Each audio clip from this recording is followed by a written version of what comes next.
All right, let's go ahead and check our audio. Let's see. All right, let's go ahead and check our audio. All right, our audio is amazing. Well, listen here. Thank you all so much for coming back to the Queen Tulsa Show. What we will be discussing on this evening is the pastor exposed by the LGBT member, Pdiddy's court case, hot topics, plus more. And I did tag some content creators in this video. Please make sure you go ahead and subscribe to them as well. And also, my backup channels are tagged in it as well. Welcome to the Queen Tulsa Report. In this buzzing episode, we dive right into the hottest news and trending topics that everyone's talking about. Get into it. Get the unfiltered scoop on a shocking Tennessee pastor caught in a scandal with a 25-year-old S worker. What does this mean for his congregation? Plus, we break down the high stakes trial of music mogul P. Diddy. Will he walk free or is justice right around the corner?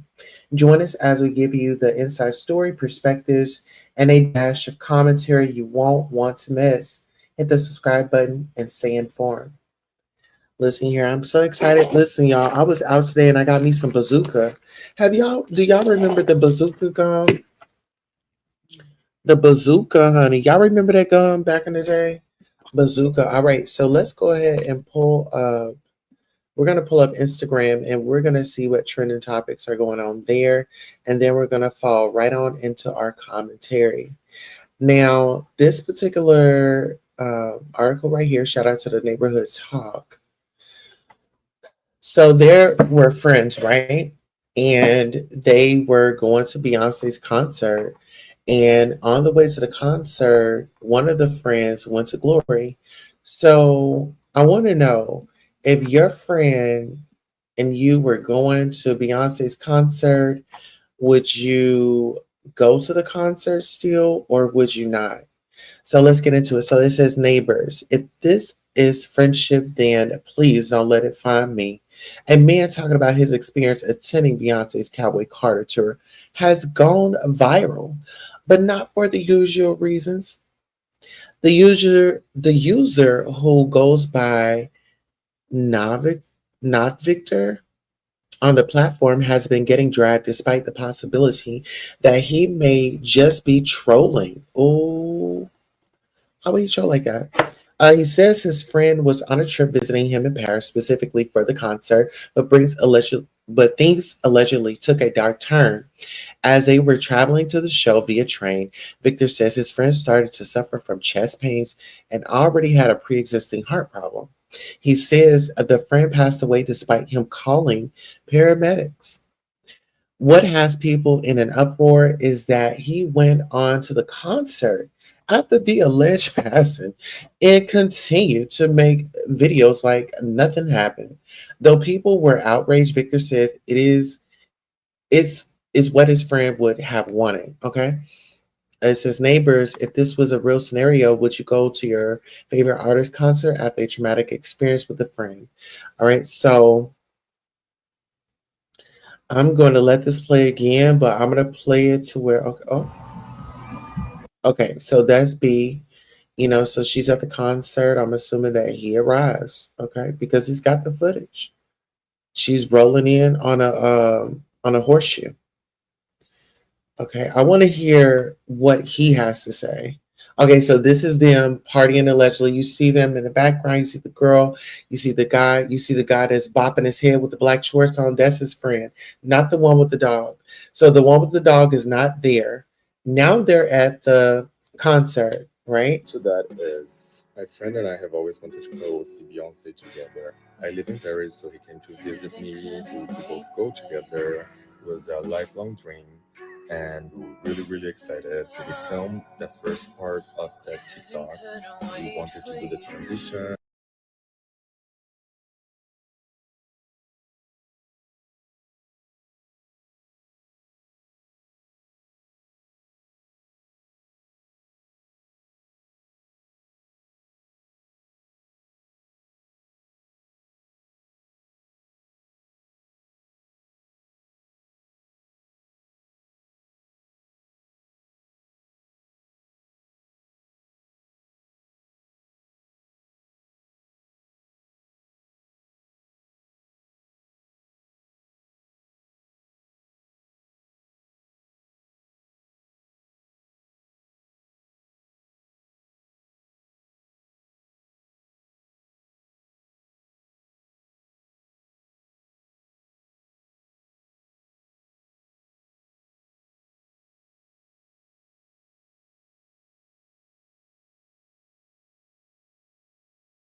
I'll be streaming it on my Twitch. I'm gonna drop the link. So go follow my journey of letting go my past for real.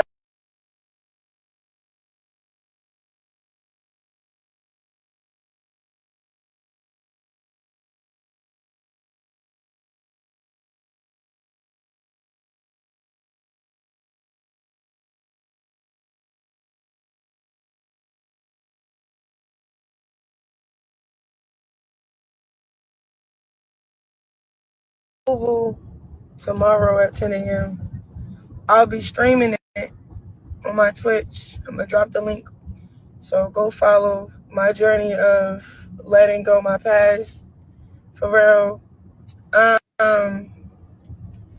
Yeah, I mentioned my baby dad in a couple tweets, but I was only saying that because, how I said it is how I said it.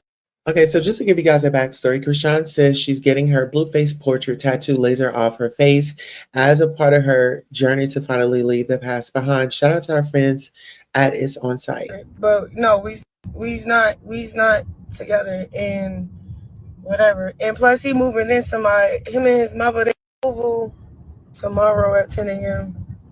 I'll be streaming it on my Twitch. I'm gonna drop the link. So go follow my journey of letting go my past for real. Yeah, I mentioned my baby dad in a couple tweets, but I was only saying that because, how I said it is how I said it. But no, we's not together. All right, so congratulations to her. Let's go ahead and read the comments. Angela Stan King says, "Help her, Jesus." Girl, this is the 75th journey and the 83rd cover up. We tired. Take us out the group chat. Siri, play Heard It All Before by Sunshine Anderson. She gonna take it off the side of her face only to get another one on her forehead. Was she back with him? You know what, Krishan? The people are saying that they don't believe you, girl. Krishan, we don't believe you. Mm-mm. Child, people said we don't believe you, girl, and stop lying to us. Stop trying to get us on over to Twitch because you already monetized, but you're trying to get a check from Instagram. You're trying to get a check from Twitch. You're trying to get a check from Facebook. And girl, I'm not mad at you, but stop lying to us. Like I was with you when you were on your church journey and things like that, but girl, now you panhandling and sitting out here lying. Just let the journey be natural. And you don't have to add any funk to it. Associate Minister and Reserve Deacon Mr. Terry Jones says, "Hello, Queen Tulsa, Grand Rising. Grand Rising to you. Please do not let your past block your present and destroy your future. If the great Lord Jesus Christ, the Holy Spirit, brought you through the Red Sea, why go back to Egypt?" Absolutely. Thank you. All right. Come on, testimonial. All right, let's get into it. So someone says she took her tooth back out, so I don't believe nothing she's saying. Blueface, her only storyline, I bet if she showed her doing right by her baby, her life will turn out better. Absolutely. Like, show us you taking care of Junior. Just did a 2-year tour in Afghanistan. How you feeling, bud? Glad to be home, man. It was long and rough. Thank you to our service member. Let's get into it. Just did a 2-year tour in Afghanistan. How you feeling, bud? Glad to be home, man. It was long and rough. Just want to see my wife. We're happy to have you home. You sure are glad to see him. What the? Just did a 2-year tour in Afghanistan. How you feeling, bud? Glad to be home, man. It was long and rough. What the hell are you doing, bitch? You hurt my son like that, bitch? I don't even know. Get the fuck up out of here. Nobody wants you here. Go. Just go. There, you got your boy out the window. You might as well just go ahead and go. Don't want you here. You what the hell are you doing, bitch? You hurt my son like that, bitch? I don't even know. Get the fuck up out of here. Nobody wants you here. Go. Just go. There, you got your boy out the window. You might as well just go ahead. Girl, now listen here. I did not know that that was going to be that. I did not know that that was going to be that. Girl, she was in there letting that black man. Oh, now this got to be a skit. Wait, what? And why she didn't pull her panties up? Ella, there's just so much to unpack here. He's wearing Jordans in the uniform. So, one, her saying, I don't even know him, and the fact he kept his shoes on and nothing else took me out. Honey, Lord have mercy, Jesus. I done seen some Dear Jody letters destroy a man's soul. That's how you create a super soldier, bro. Go and get deployed again and smack everything breathing. Oh, child, that was a lot. That was a lot. It says the more I watch Queen Maxima on the Netherlands mock Trump's mouth, the funnier it gets. Oh, hold on, let's see. Thank you very much. Wonderful. But I think to tell you, that's you. Very much. Thank you very much. Wonderful. But I think to tell you. Girl, I'm not about to play with this woman. I'm not about to play with this woman. Did you at any point feel like you needed to get tested after that? After finding out that you were just like there was multiple? And we gonna get into this too. Listen here, we're gonna wake this up. We're gonna hear from some of our favorite content creators that are out there live in the field. Actually, I need to message one of our affiliates, a live correspondent. She's actually been out there for a while. We're gonna get into that Diddy's story as well. Hey Castro, how are you doing, honey? Good to see you. Yes. All right. So let's go ahead and get into it. Nah, because I didn't find out to the trial. Oh, I just found out, dude. All this time. So let's talk about this. So black men out here gyrating up and down, up in women, and you just going just no hat, no coverage. Know your status. And you know what? Actually, I went today and I went to the doctor. Actually, you guys, if y'all were following me, we did a ride along, and I don't know what's been going on in my world, but I thought I thought Tuesday was Wednesday. And my therapist thought that it was Monday. No, she wasn't my therapist. She was my advisor. She thought that it was like Monday. So yeah, it's been one of those weeks. But I say this to say that please get tested. Know your status. I don't care. Know your status. Still get tested. I mean, you just want to know. You want to be able to say, well, I have my papers right here. I could prove that I have a clean bill of health. You know what I'm saying? Sometimes you might just have high blood pressure or diabetes or something like that, and you don't know. So go and get yourself checked. That's just on all levels. It's not just, STDs and things like that. Let's go. I'm all these years. okay. I thought, yeah, because you gotta remember this. I mean, But how many people think they're special and think they're untouchable and think that, oh, whoa, it will never happen to me? You would be amazed at some of these attractive people out here and everything that, I was told as a youngin', everything that looks good to you sometimes may not be good for you. And I didn't understand that because, like I said, a lot of my friends were seasoned. They were, in age wise, they were older than me. Let's take a listen. And he was a very handsome guy back then. Very handsome guy, Yes. Definitely Mr. Hey, ladies, let's not even lie. Very handsome, very attractive in this photo. He's the Punisher, bro. You Yeah, special. that's what I'm saying. And then this went on. This went on with me and them to 2015, right? The Punisher. And from when he started, it lasted to 2015. No glove. You know, it was no glove, no love. No glove, no love, baby. No glove, no love. And if you don't have a glove, baby, I got one for you. Here you go. Let me, you know, as a matter of fact, let me put it on. Let me put it on. Was her single out? Was that? Was her single out? Like her song was? No, her song came out 2006, right? So her song had come out in 2006. Let's get into it. Oh, so she was already. Yeah. So I dealt with them from 2012 to 2015, right? So from 2012 to 2015 is when he dealt with them.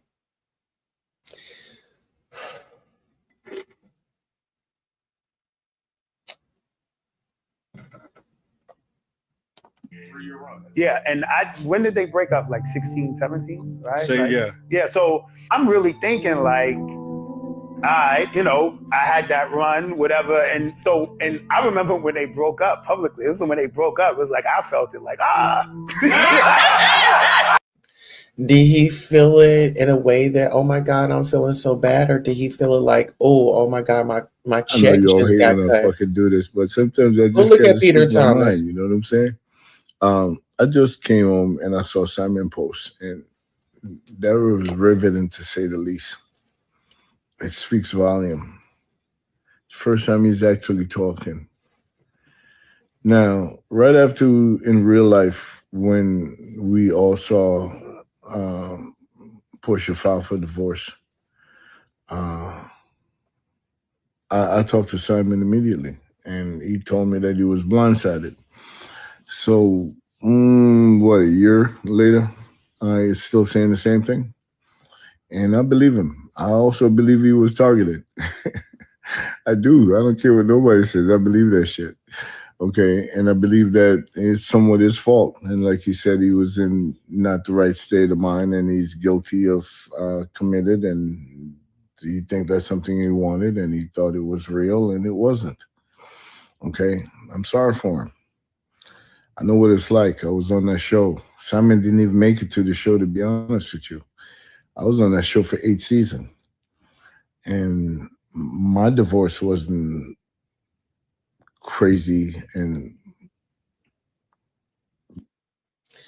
But in defense of Portia, Peter, let me just say this, because I think that really your deep-rooted issues was with Nene. Y'all had y'all thing. Portia never said that you act like a B. Portia never called you Patricia. You know? I don't think she started saying Patricia until after Nene named you that. But when we talk about the housewives, like her marriage and your marriage was like totally different, right? Y'all were totally different. You wanted to be on camera. You enjoyed the camera time, the promotion, and things like that. Simon, on the other hand, he wasn't too fond for it. He didn't really care too much about it. Actually, he didn't even want Portia to be on the show. He actually wanted her to be a housewife, because some of the ladies that are on the Real Housewives franchise, some of them are not married. So, hey, Norris Tony, how you doing? Good to see you. All right, so let's go ahead and let's get into it. Let's listen to Peter. Ridiculous is what's going on right here in this situation. Okay, I had a conversation with my ex-wife, and at the end of that conversation, I remember the date, May 8th, 2016. At the end of that conversation, what I said is that if we're not going to be together, I'm going to get in my car and drive to Charlotte, and I'm never coming back. After 4 hours of deliberation, as I put it, I didn't see nothing working out. So I got in my car, drove to Charlotte, and never went back. Okay, it was as simple as that. I didn't want to win the Williams show because the men don't have no voice on these platforms, so we'll get crucified. So I went on Wendy Williams show. Now listen here. I appreciate that he said he went on Miss Wendy Williams show because just like Miss Wendy Williams, listen here, any celebrities out there, you're looking, you're listening, you can come here. This is a safe place. We will make it depth. We will make it safe for you. You can tell your story and no judgment, but we're gonna come with the questions. But we won't be like the other experiences because us here at the Royal Butterfly Lounge, here at the Queen Tulsa Show, we handle our guests with care in all aspects. And we aren't here for shock value, get somebody here and try to embarrass them. No, we're genuine over here. So if you ever are interested in telling your story, reach out to us at tabloids with an S, queen at gmail.com. And Wendy gave me the grace last show of her season for me to have a voice. And I let everybody know I didn't want none from this divorce. Okay. When Cynthia and I was together, I take 15 to 20%. She keep the rest. Okay. I give it back in taxes on a project that didn't work out for me. So we filed taxes together. She got it back. Okay. Some people don't know mathematics. I do. Okay, but anyway, I didn't want it to be messy. Brava didn't even know for like several months that I wasn't in this household. I live in Charlotte. I never went back. Okay, and I wish her the best. Okay, and everybody can see how that turned out. I'm good. I hope that she's great.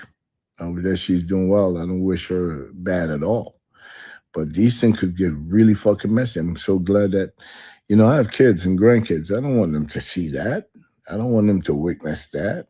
I don't want them to 10 years, 15, 20 years from now looking at me in that manner. So I'm glad it worked out the way it did with me. I walked away with nothing. I didn't want to fight about money. I know how to make money. I don't have to fight about money. Okay. But this shit is ugly. And for this man to say he was targeted for like 5. And listen here, one thing about Peter Thomas, he is not lying. He knows how to make money. Shout out to him. Actually, Mr. Peter Thomas, I believe he said he went to Oral Roberts University or he went to the space aeronautics. There's a school down here for pilots, and there's an interview that I did with actually an interview that I had with Mr. Peter Thomas. You guys could go and check that out on the Queen Tulsa Show. Just type in Queen Tulsa and Peter Thomas, and it'll come right on up. $5 million. Wow. I know you all hate when I fucking. All right. So shout out to Mr. Peter When someone Thomas. fails to pay their property taxes, the government keeping it actually real. Oh, child. Now get into this. Get into this, honey. This was a story that I had on my list anyway to give to you guys. So shout out to the neighborhood talk. Let's go ahead and give them a heart. I try to heart everybody. And y'all remind me if I don't heart them. Say heart the person that we're getting the information from. Says a 29-year-old man faces murder charges after shooting and killing his uncle for eating his honey bun. Y'all, hold on. Give me a second. Give me a second. Okay, so let's go ahead and read the article. Neighbors get into the sticky story on Thursday. 48-year-old Roger Crawley was shot and killed in DeKalb County just shortly after 11 a.m. following a heated argument with his nephew over a honey bun. According to the warrants, Roderick's nephew, 29-year-old Michael Crawley, became upset after learning that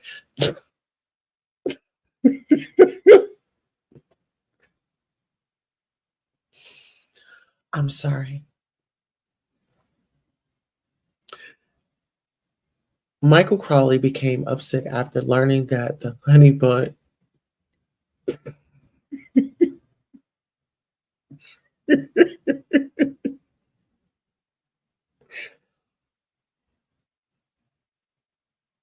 He left in the fridge was eaten by his uncle.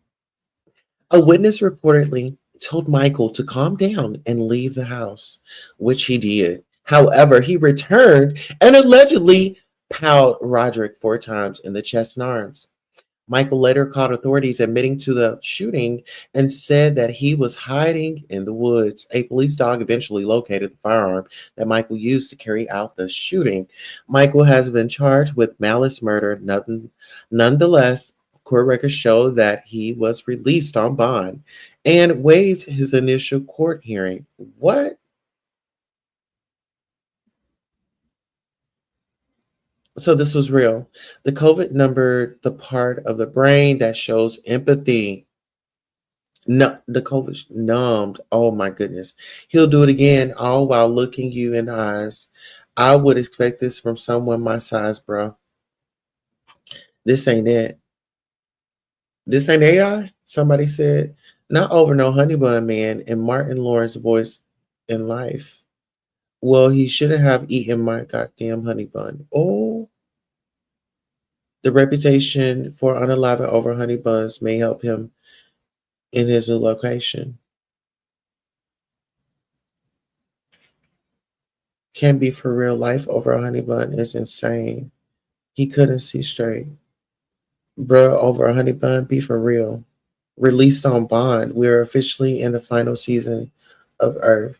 He didn't just lose his temper, he lost the whole plot, turned a honey bun into a homicide case. Uncle didn't just eat the snack, he signed his death warrant with icing.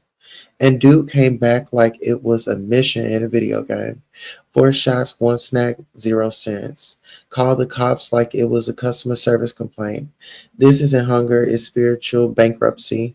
When a pastry holds more value than a life, the stimulation is done printing logic.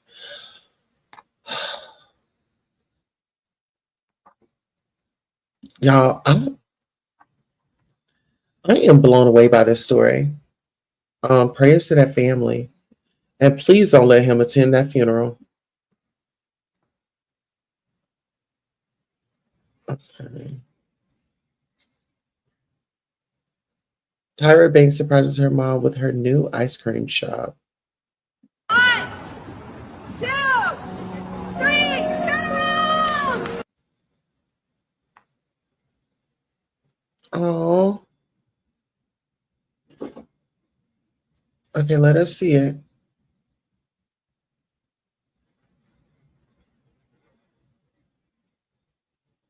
Oh. Oh. Oh. I love that for her.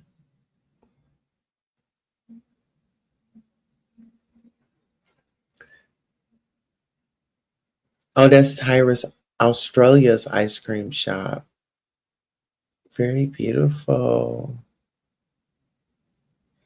Yeah, very classy. I love that for Tyra. Go ahead, Tyra. Keep going. Okay, so it says in North Carolina, troops fired after cover up in black man's death. Attorney says it's only one step towards justice. Oh, did y'all hear about that? Oh my goodness. Okay, so let me go ahead and drop this down right quick. So let me go ahead and bring this up because there's some stories that I did want to cover, and that in particular was one of the stories that I'm going to cover. Let me see. So I sent all the stories here. First of all, we're going to go to Tokyo Tony. She had a lot to say. She had a lot to say about Shamar. All right, let's go. Let's get it. Mm-hmm.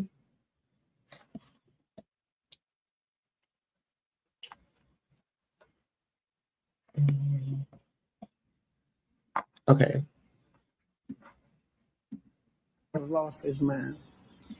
When you have ignorant people that talk ignorant things because they're illiterate. Illiterate means you cannot read.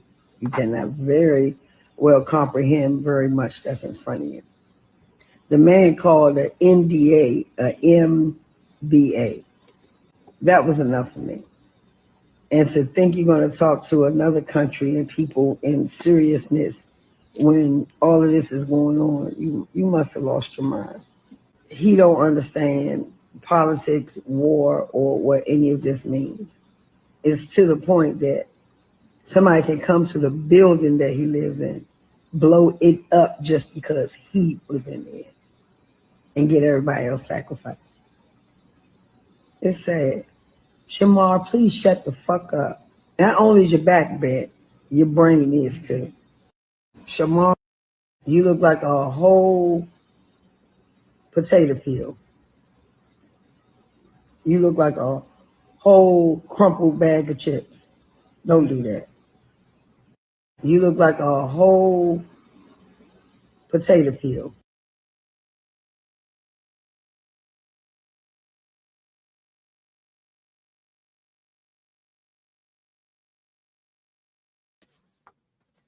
So this was a tweet or a post from the Daily Iran military.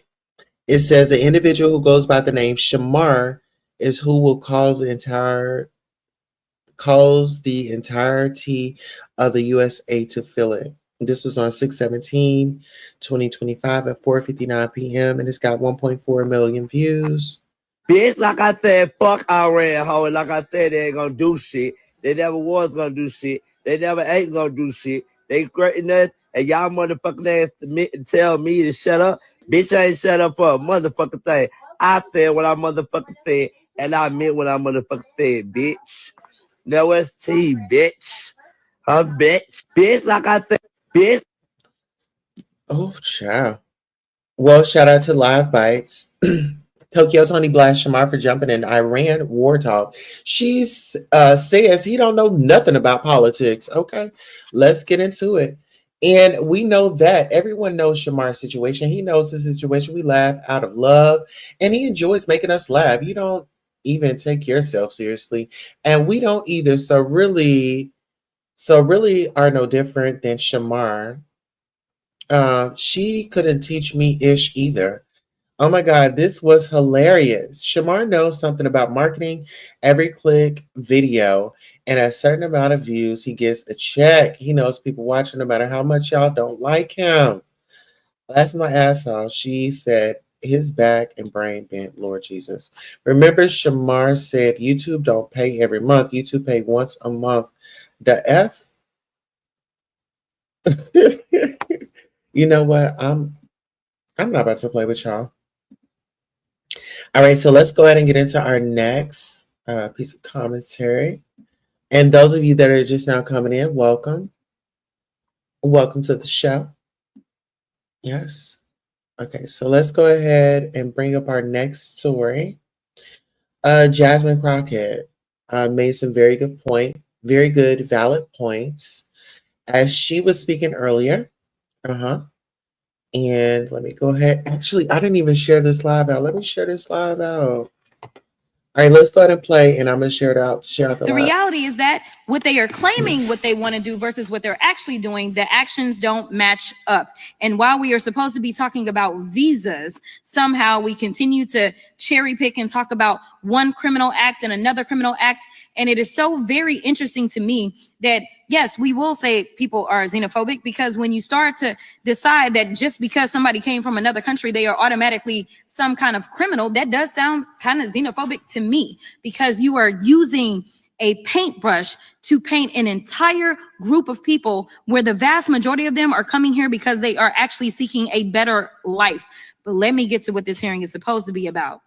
The idea that Trump and my Republican colleagues want to restore integrity and security in the visa process is actually a joke. Let me be clear. Integrity is not snatching lawful visa holders off the streets and throwing them into unmarked vans. Integrity is not revoking visas based on social media posts that hurt somebody's little feelings because kids decide that they want to go after Trump or this administration. We have a thing called free speech in this country. And since we're talking about integrity, I'm confused as to why my Republican colleagues aren't talking about the lack of integrity when it comes to the president's family's visas. Let me remind y'all that Melania, the first lady, a model. And when I say model, I'm not talking about Tyra Banks, Cindy Crawford, or Naomi Campbell level, applied for and was given an EB1 visa. And what that stands for is an Einstein visa. Now, y'all that don't know, let me tell you how you receive an Einstein visa. You're supposed to have some sort of significant achievement, like being awarded a Nobel Peace Prize or a Pulitzer, being an Olympic medalist, or having other sustained extraordinary abilities and success in sciences, arts, education, business, or athletics. Last time I checked, the First Lady had none of those accolades under her belt. It doesn't take an Einstein to see that the math ain't mathin' here. Nevertheless, what Republicans are doing with this reconciliation process, the travel bans and revoking visas, jeopardizes our national security. It threatens our communities, our higher education, and our economy. Visas like the largely vetted J visas for higher education and M visas for trade, training, attract the next innovators, medical providers, researchers, and educators that we need to build on American success. I'm not gonna mess up your name, so I'm not doing that. But I'm with you, okay? In your experience, do individuals on J or M visas typically improve or impair our economy? They generally improve the economy, and I can give a brief example. My wife is a very successful woman. She makes a ton of money, which I'm grateful for. And the reason why we're able to do that while having 3 children is because of the au pair visa, somebody who is here on a J. Okay. Who is here and able to supply this for us. But I also want to defend Melania real quick. Not everybody could marry Donald Trump, and I think that's quite an achievement. So I think she deserves credit for that. Nobody up here could have done it. You sure right. I couldn't do it. But anyway, in fact, J visa holders contribute $43.8 billion to the U.S. economy and support more than 300,000 jobs. And make no mistake, immigrants improve the health of U.S. citizens too. Despite the fact we already have a doctor shortage, Trump's reckless travel ban and visa overhaul are exacerbating this crisis by impairing hundreds of hospitals with foreign trained doctors set to do their residencies here in the United States, meaning fewer people will get the help they need and more people will die. Now, let me remind you that Republicans are trying to gut Medicaid. Roughly 4.5 million people receive caregiver services through Medicaid, and most of these folks are in red states. And wouldn't you know that in 2023, Kaiser Family Foundation estimated that almost 30% of long-term care providers or home caretakers were immigrants. It's like Republicans want Americans to suffer. Now, Republicans say visas make us less secure, but let's talk about how visas given to victims of crimes like rape, murder, human trafficking, torture, abduction, kidnapping, to help law enforcement with their investigation or prosecutions of these crimes. These folks are risking their own security for broader safety of Americans and our communities. Thank you so much. I will yield. The reality. Yes. Listen here, that young lady, she spoke. And let's talk about it. So she posts, they scream integrity. And this is Congresswoman Jasmine Crockett. They scream integrity. They scream integrity, but nothing about this administration or the way they've governed has been rooted in it. Stay on their necks, Jasmine, someone says. Send Melania to start picking our fruits and vegetables out in them fields. Trump is so scared of you, I absolutely revel in it. She is so smart. I never hear MTG make her point with relevant facts. Okay. This madam works overtime for all of us. US, not just Texas. Thank you, and donate to her, please. So this is Madam Rep Jasmine Crockett. The way she snatched all Melania's edges. Jasmine Crockett for president, they said. She ate as usual. Yes, she sure did. She's always out here chewing and eating and doing the most. Okay. Hey, Princess Sheba, how are you doing? Good to see you. He said, in nigger. Oh, I'm not about to play with you.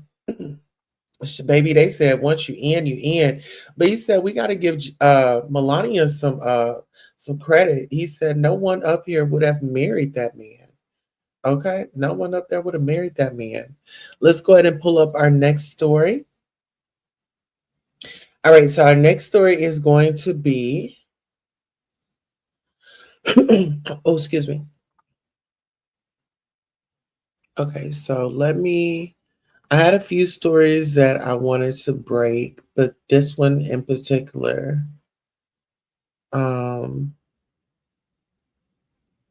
was one of them. Okay.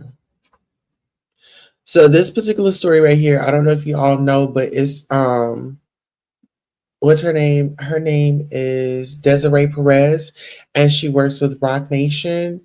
And Sister Girl has been caught on audio saying that Rock Nation was yes, get your mug, honey. I'm over here drinking out of this one.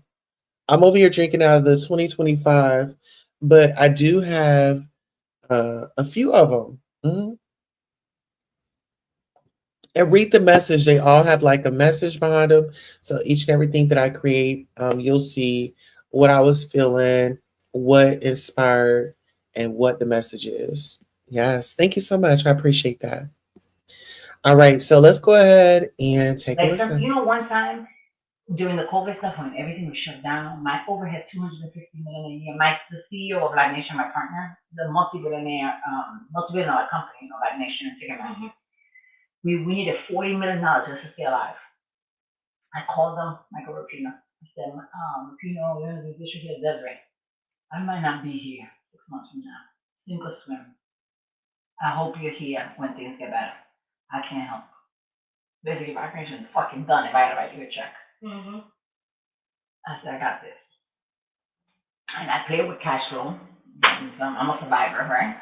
And so much so, he runs a multi-billion-dollar company, and he had a meeting with his whole 20,000 staff. He said that he wished everyone could run the company like Desiree runs my mission. I say all that to you to say, it's sink or swim here. I know. Right now. It's like, there's nothing like, anyway, my real point was, it was sink or swim then. One person, when I said, okay, so we gotta do this, bring the people back, and I'm in the middle of this craziness going, I was really crazy. Remember, I almost died. I almost died. I just do a thing that no one's ever been able to figure out. And I'm sitting there, I'm going through this, and you gotta do it like that. And the one girl, she was my chief of woman, she was my chief of staff. She said, and how are you? Are you okay? And I was like, that's weird. Like, I'm not even used to that. Like, everybody always depends on me so much. Yeah. I carry everything. That's what you.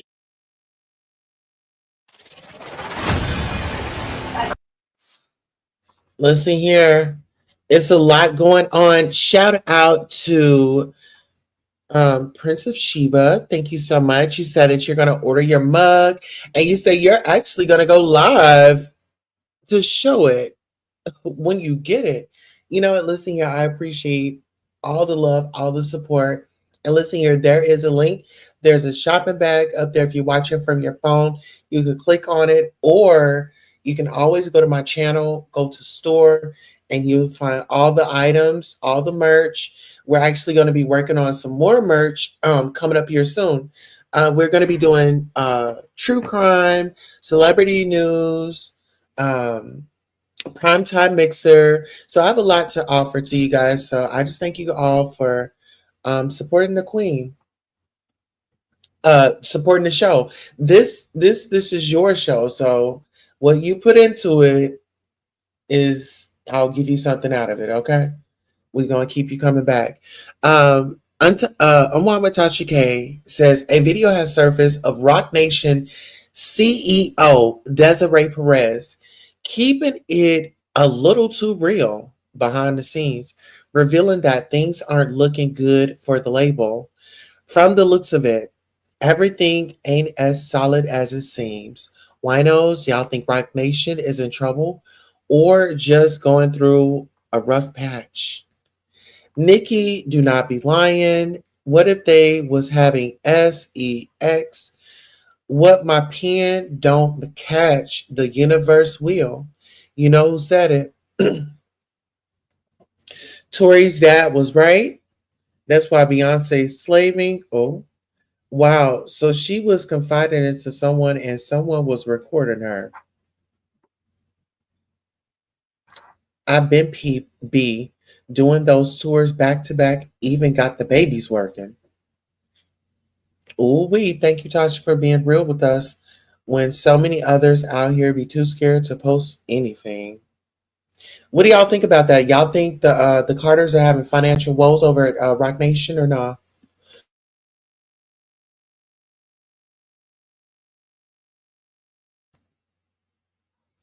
All right, so that's what's out there. That is exactly what's out there. Let's go ahead, and these are all rumors. We don't know any of that to be true. So let me go ahead and put up my overlay, and let's go ahead and bring up the next topic. Okay, so our next topic is actually going to be, which one did I want to bring to you all? We've seen the Beyonce tour. All right, ladies, let's get into this.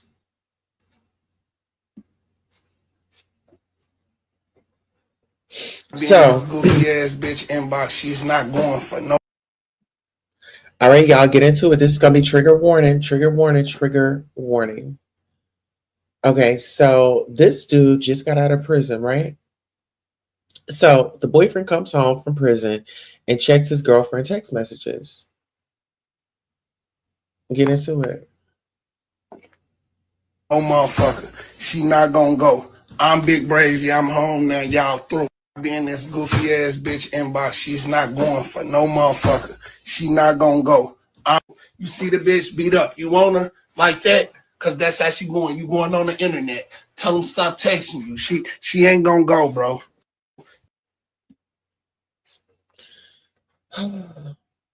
Someone says, "Oh, he going back to prison. That was easy." Are you going back to jail? He coming over with the ice pack and some Tylenol. And you going back to jail, sir. Sad. Someone call the police. This is the saddest thing. Ain't nobody worth going back to prison for. And that's just where you going. See you in another 10 years. Baby, it's given, honey. He needed a reason to go back to his man. And she gave it to him. Honey, listen here. It seemed like he wanted to go sashay right on back down to prison. He wanted to go back home. Some of them, they call it home. If you listen to some of these guys and ask somebody that's been been to prison, be like, hey, what do y'all call prison? Like if y'all leave the yard or y'all go on work detail, what do y'all say? What are y'all going to return to? He or she going to say, we're going to return back home. Because that'd be their home. Some people, in jail, in prison, it's sort of like a structure that they enjoy. They know, the guard's going to come by. They got to be sneaky. They got to put up the stuff. It's like kids that are rebellious, like some rebellious kids or adolescents, that are just out of control. But I encourage anybody, if you find yourself in these situations, baby, first of all, think it through, make you a escape plan, try to do it like when he's gone or something like that. Leave or call the police or something like that. But yeah, definitely want to keep you safe. 988 is always available as well. Now, let's get into this. This is a story that I told y'all that I saw and that I wanted to bring to you all. This happened in North Carolina. What does it say? It says 2 North Carolina troopers fired for lying, mishandling investigation into crash that unalived a black driver. And shout out to ATL Black Star. 2 North Carolina troopers were fired after lying about their role in a high-speed chase that led to the death of a 31-year-old Tyrone Mason, a black driver. The officers misled local law enforcement and tried to cover up the pursuit, leading to the dismissal of over 180 DWI cases due to credibility cases. While the firings mark progress, Mason's family says full justice is still far from reached. All right, y'all, let's take a listen and trigger warning. In the past hour, we have learned that the State Highway Patrol has fired 2 troopers over their handling of a deadly crash. Trooper Garrett Macario and Sergeant Matthew Morrison. We have reported on this case since back in October. They were caught on body cam agreeing to lie about what happened before a crash that killed Tyrone Mason on Capitol Boulevard. They agreed to tell Raleigh police that there was no chase before the crash when in fact there was a chase. We learned that the Highway Patrol dismissed both troopers last week. As you recall, the Wake County District Attorney declined to file charges in the case, saying there was not enough evidence to get a conviction because eventually Macario did tell Raleigh police the truth about what happened. Thank you, Brian. In the past hour, we have learned that the State Highway Patrol has fired 2 troopers over their handling of a deadly crash. Trooper Garrett Macario and Sergeant Matthew Morrison. We have reported on this case since back in October. They were caught on body cam agreeing to lie about what happened before a crash that killed Tyrone Mason on Capitol Boulevard. They agreed to tell Raleigh police that there was no chase before the crash when in fact there was a chase. We learned that the Highway Patrol dismissed both troopers last week. As you recall, the Wake County District Attorney declined to file charges in the case, saying there was not enough evidence to get a conviction because eventually Macario did tell Raleigh police the truth about what happened. Thank you, Brian. In the past hour, we have learned that the state. Okay, so listen, y'all, this don't even make sense. So they got dismissed. So are they still getting paid? Do they still have their benefits? And sweetheart, no. These individuals should be held accountable. And what we need to do, what's today? Thursday. Today, Thursday. We need to be, y'all, let me tell y'all this. Hold on. Oh, today is Thursday. Let me see. Because I'm actually doing some things, baby. I'm taking control. So actually I have like a wellness program that I'm gonna go to. It's at 11, but the topics are going to include science of stress and relaxation, improving your health through eating, movement, and sleep, power of connection, importance of attitude towards health, spirituality, and health.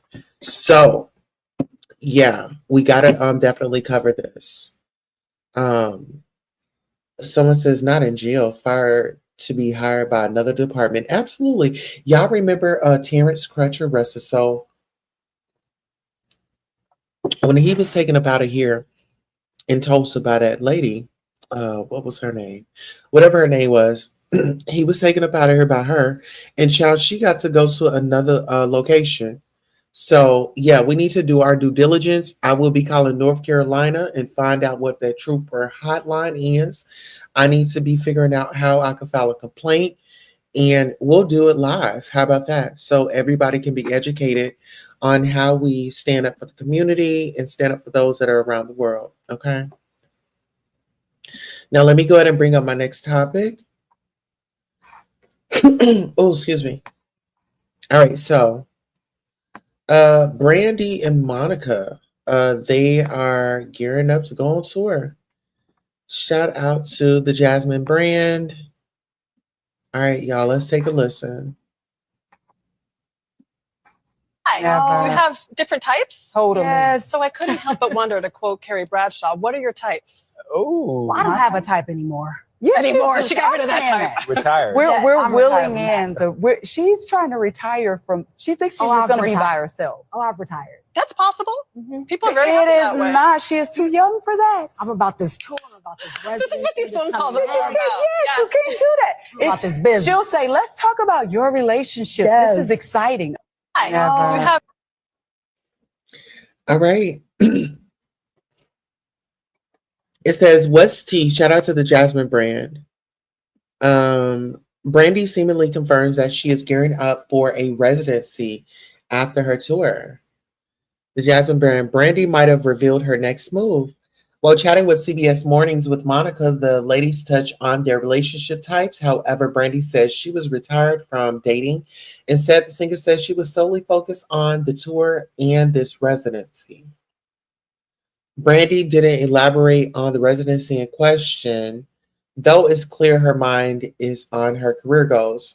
So maybe her and Monica are going to be in residency together. I don't know. But either way, I'm happy that the ladies are working together and they are showing sisterhood, showing up for one another, showing up for themselves, showing up for the fans. So shout out to Brandy and Monica. Let's go ahead and read some of these comments. The hits are definitely there for it. I'd love to see it. Definitely pulling up. Was T good sis? If she did an hour of full moon, I would go to Vegas. Oh my goodness, full moon. Don't even take me there. Oh my goodness, full moon. Oh my goodness. So many hits on that. The residency is in Palm Springs, allegedly. Oh, who's traveling to Vegas to see Brandy? I mean, I love Brandy. I love Brandy and Monica together. I mean, The Boy Is Mine. I mean, that was like America's favorite hit. That's just like playing No Scrubs. That was everybody's favorite hit. All right, speaking of favorites. Oh, hold on. Hold on, y'all. All right, speaking of favorites, do y'all have a favorite show that y'all want to watch? Oh, well, I hope it's not All the Queen's Men, because child Christian Keys has come out and said that, honey, there is no work going forward with that show.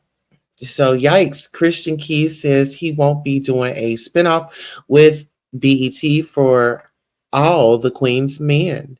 Due to dismissive and disrespectful treatment behind the scenes, the show was created by him and executive produced by Tyler Perry.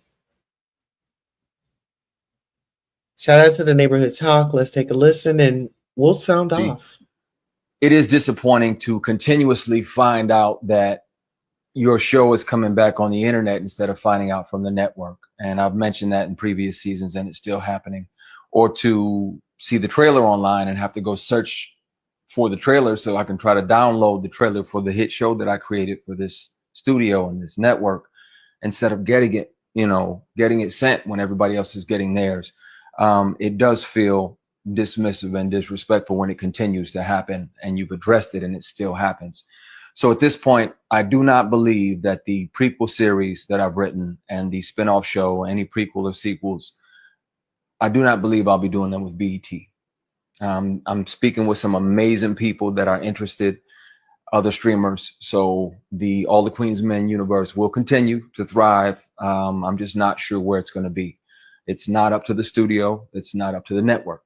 It's up to me, thankfully. So I will let you guys know where it's going to end up. Whether you noticed or not, season 2, my Created by credit was removed. And I asked to get it back and they said no. And I ended up having to call the WGA, call the union to force the studio to give me my credit back that I had earned. I created this 15 years ago and I've been working on it for 15 years. I think God gave it to me because he knew I was going to protect it, and I will. But some things, these things got to change. So I'll figure out where it's going to be, but the universe will continue. The All the Queen's Men universe will carry on, and it'll continue to get even bigger and even better. The Vegas residency, I'm looking at next summer for the stage play, All the Queen's Men Live.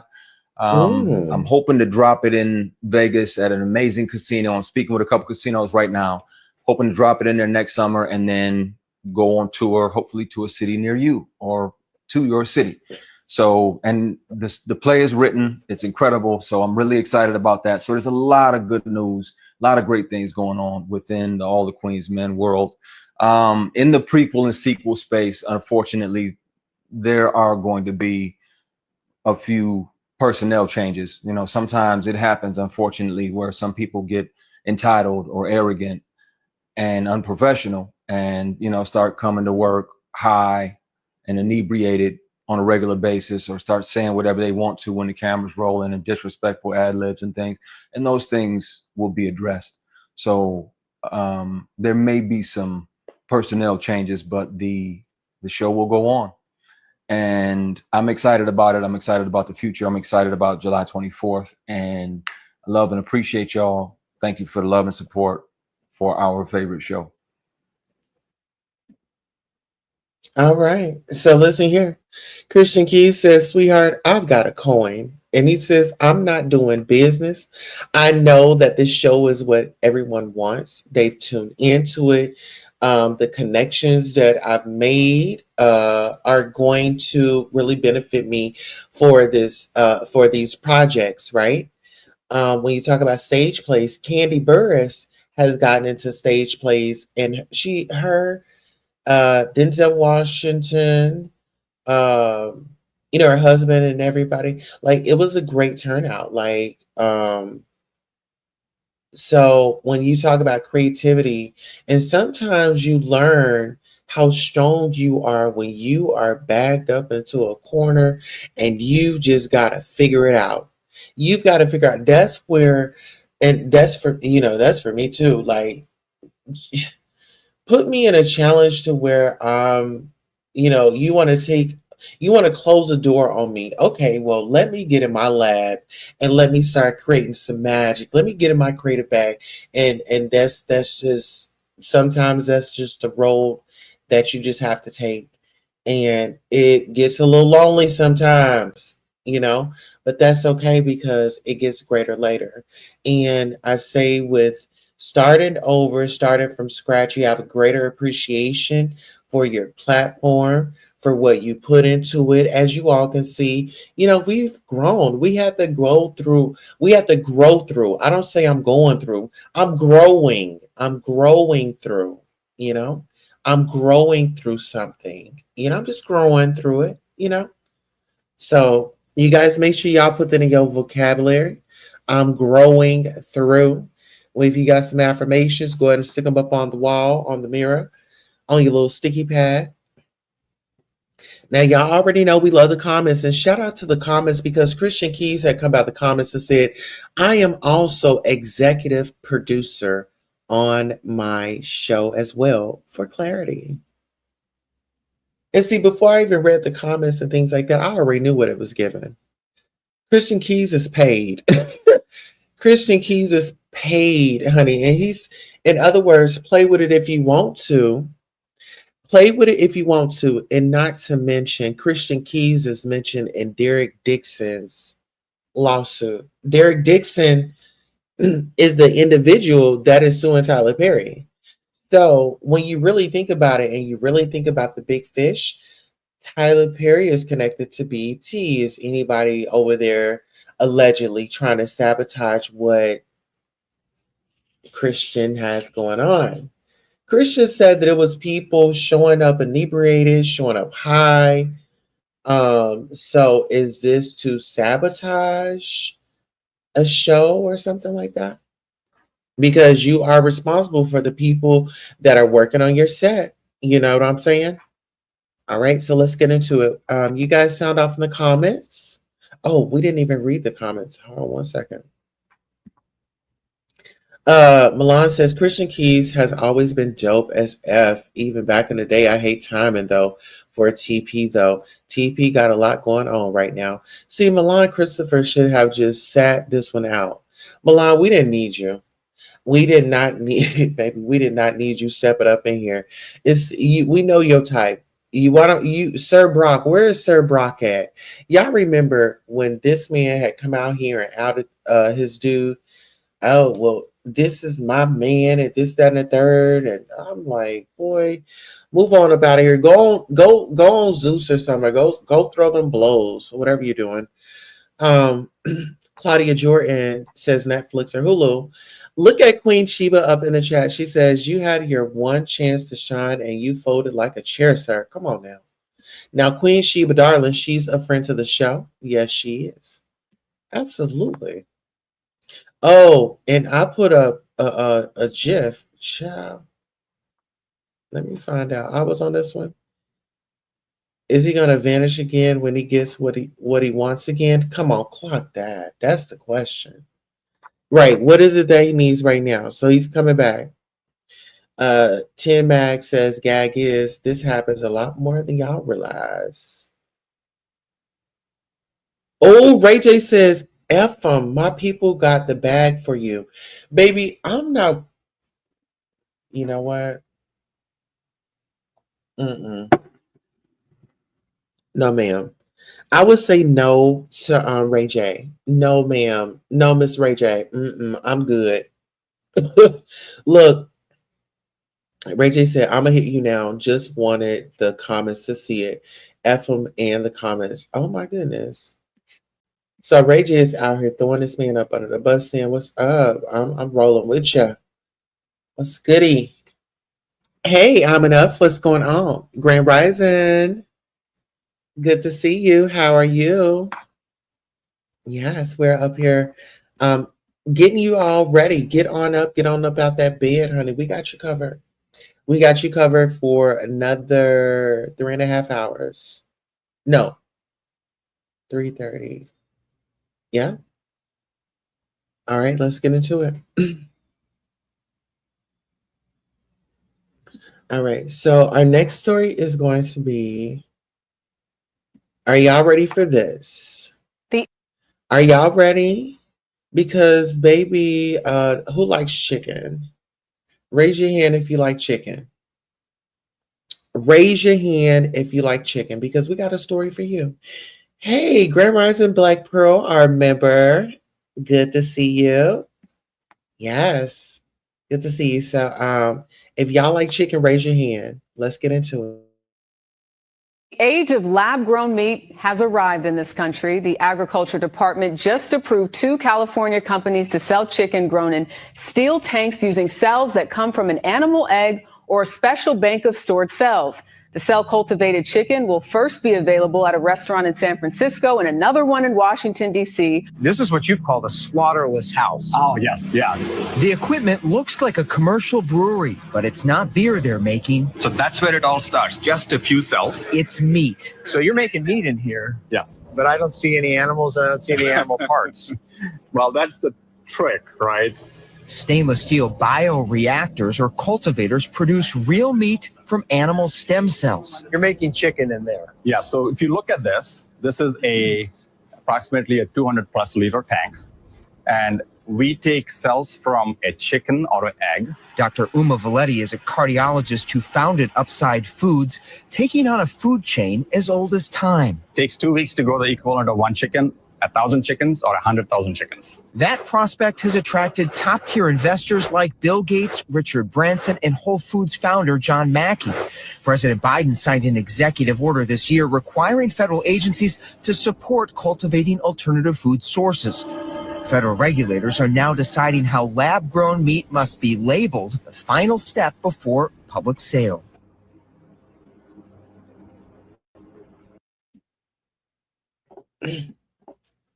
Now, child, I don't know how real that is because, they be doing AI and things like that.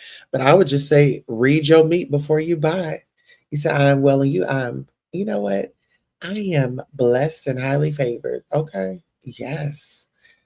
Oh, I feel amazing. I feel good. I'm glad to be here with you. Yes. Okay. So let's go ahead and get up out of that. I just thought that was very interesting. I was like, let me show the people, child. Is that AI or is that, real? All right, let's go ahead and get into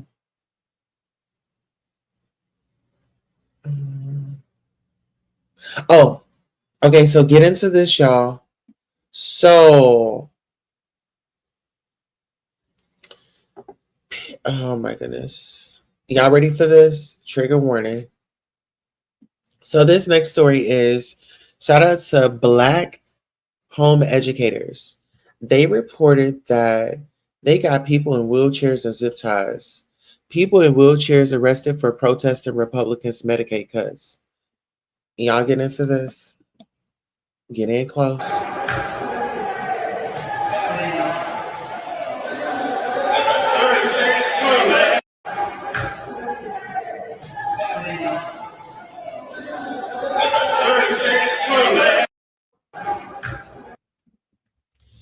So listen here. You got these old, oh my goodness, these senior citizens. Someone says, all right, that's enough internet for me today, trying to keep my blood pressure down. Their mamas must be so proud. This is America they voted for. There is a void where a soul should be to not care about another human being, to cause so much suffering, absolutely heartbreaking. Our nation has lost its soul. It seems that every day this administration takes a nosedive deeper into the depths of hell. My God, how low can you go? Me too. Good night. Where the hell is this? Their own internal moral compass that says, I will not do this to this group of people. They will reap what they have sown. It says, and the police won't boycott because they feel so proud to be a part of something. Shaking my head. This is crazy. Probably would handcuff their own grandmother on a breathing machine. This is so on brand for America. This is Trump's version of making America great again. LOL. Shaking my head. These folks are going straight to hell. Elderly and disabled people are being arrested for advocating for their rights. How is this even legal? Why the F are they zip tied? What are y'all thoughts on that? This is why we have to look out for our, the seniors and the elderly in our communities, because people, some people just don't care. Some people really just don't care, y'all. All right. So, what's our next story?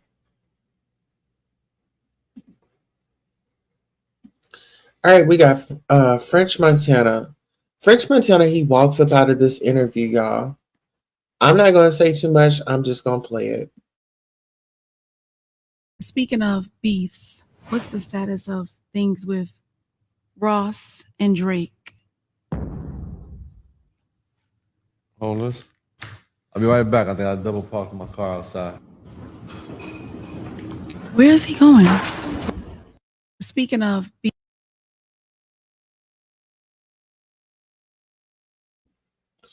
Okay. Well, she decided to ask the question and he gave her an answer. May not have been the answer that she wanted, but that's what happened. Shout out to our friends over at It's On Sites. French Montana just walked out in the middle of our cited show recording. Did Ra Ali go too far with the questions, or French just going to take the heat? Girl, you should. This is my thing. Girl, you could have asked some different questions, and then you could have then later on you could have slid it in. Like, girl, you had your leg crossed. Let's look at her. Let's look at her body language. Beefs. What's the status of things with Ross and She thought that she was on her Wendy Williams, honey.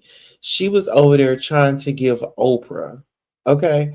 She was trying to get Oprah because the people go and tell Oprah all their business, right? Get Drake? into it. Hold us. She thought she was on her Wendy Williams. Listen here. Listen. Well, that's all, folks. His people probably sent over a pre-screen of do's and don'ts, and she might have gotten too comfortable or lacks interviewing skills. Clock it. Clock it. Come on. And I love Natasha Simona. She is amazing. That's one of the sisters out here. She's in radio. I love her. So inspiring. I'm fairly certain he told y'all don't do this and y'all did it. That's what y'all get. Yep, you bent the rules. I agree. He probably specifically asked not to ask about any of these issues. He probably told them folks he didn't want to speak on these names before he did the interview, and that's why he walked out. I could be wrong though. But see, this is the thing. Did he throw the headphones at her? No, he asked her to take them. Love that for him. I'm sure he didn't come on there for that. Yeah, see, this is the thing. This is why some celebrities feel like, oh my God, these bloggers are all the same. They're going to try to come on there and clothesline me with these questions. But no, if that was on his do not ask list, I wouldn't have violated it. Now, if it was, hey, open interview, ask me whatever, okay. But I'm not going to first start off with that being the question to our interview. First of all, how are you doing? The projects that you're working on. And then let's do some backstory. Let's do some backstory. Now, seeing you in some headlines, uh, this, that, and the third. Are you making any music? Are you taking any new artists? Like, what's going on there? Try to get to know him, like his family life. And does he have, like I said, any new business ventures? Is he connecting with brands? Do he got any sponsorships with, let's say, vitamin water? You know what 50 cents had in the back in the day? Yeah, so I would have hit him with questions like that. I wouldn't have just disrespected that man. I mean, like I said, you get somebody on your show, you don't do that. So her etiquette was all the way off. Let's see. Okay, so this next story is going to be, oh, so ladies, if you are in Houston, if we have any ladies in Houston, Texas, Houston, we got a problem. Okay. Houston woman urges other women to protect themselves while shopping at the Galleria. It's something about the Galleria. When I went and visited, oh my God, Houston was amazing. Oh my God, Houston was amazing. Girl, Houston was amazing. Me and my best friend, we traveled there, and oh my goodness. Baby, me and my bestie had a time. Baby, Texas ain't old. Texas don't owe us nothing. Okay, Texas don't owe us nothing. All right, so let's get into it. Y'all are in Houston. I just want to spread some awareness because the nice lady in the store just told me something I haven't seen on the news.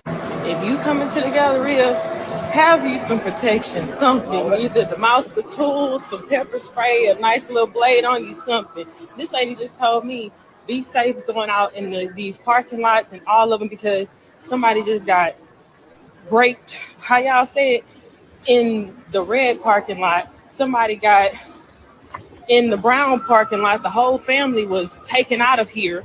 I said, oh, let me get out of here because what's going on? If y'all are in Houston,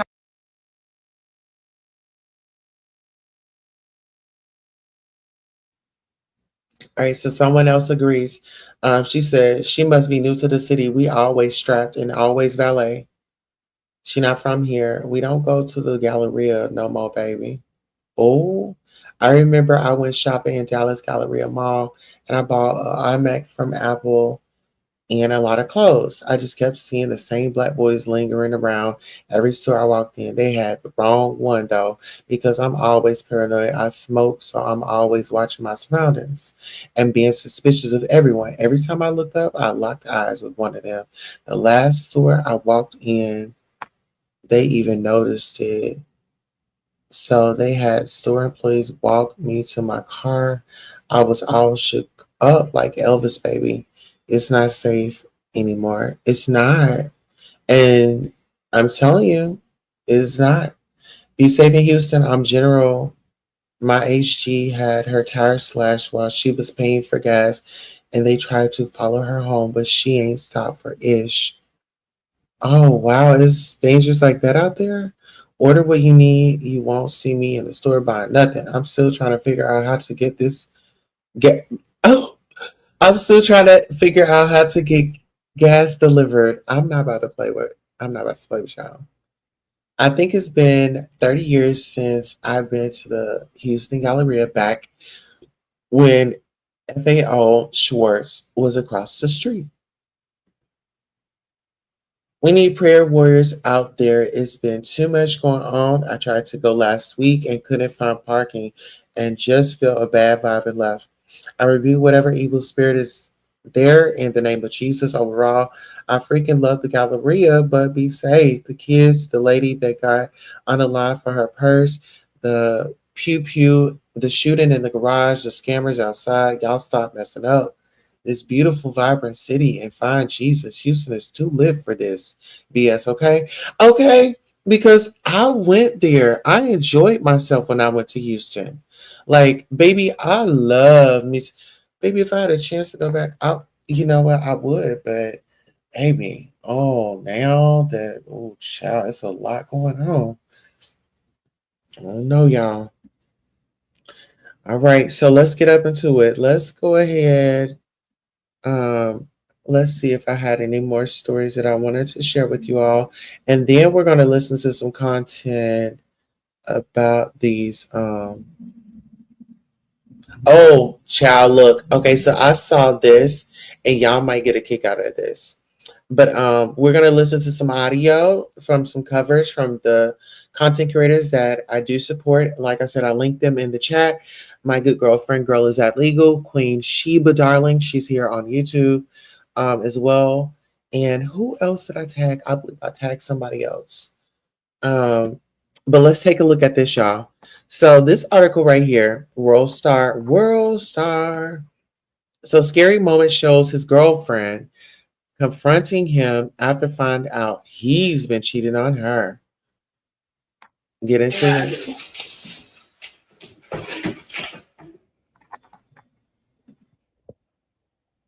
So you just gonna sit there like you don't hear me?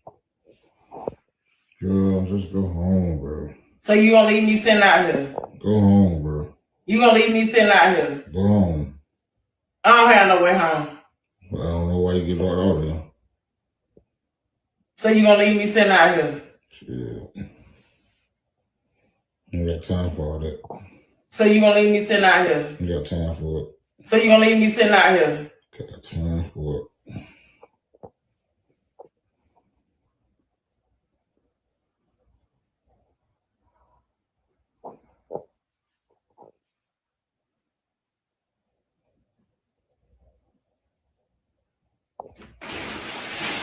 So you just gonna leave me sitting out here? Don't have time for it. Don't have time for sitting out here.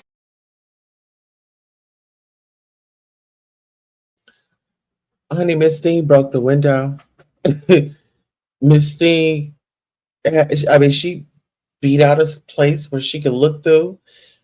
She lifted up the blinds, and honey, she eventually lifted up the window.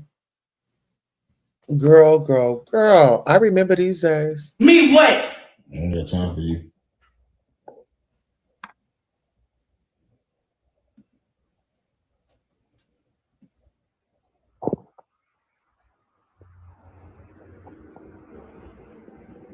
So you just gonna sit there and leave me sitting out here?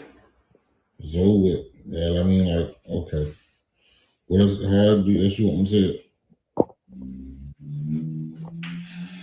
So you just gonna leave me sitting out here? OMG, bro. This shit is ridiculous. Wait a minute. No. Way, so you just gonna... She is... Me what? Y'all, oh my goodness. This was me back in the day. Oh my God. That's how I looked. This is like a mirror. When I tell y'all, see, it looked like she at his house, but baby, I did this at his apartment. Oh my goodness. Y'all, let's watch this one more time.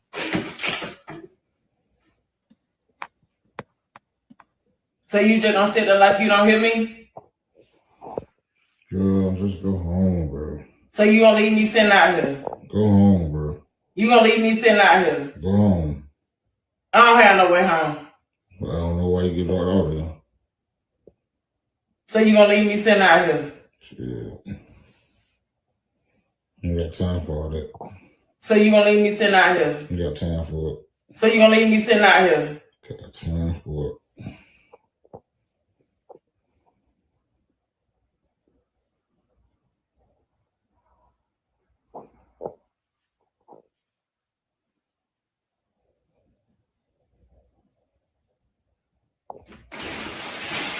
So you just gonna leave me sitting out here? Don't have time for it. Don't have time for sitting out here. Got time for you.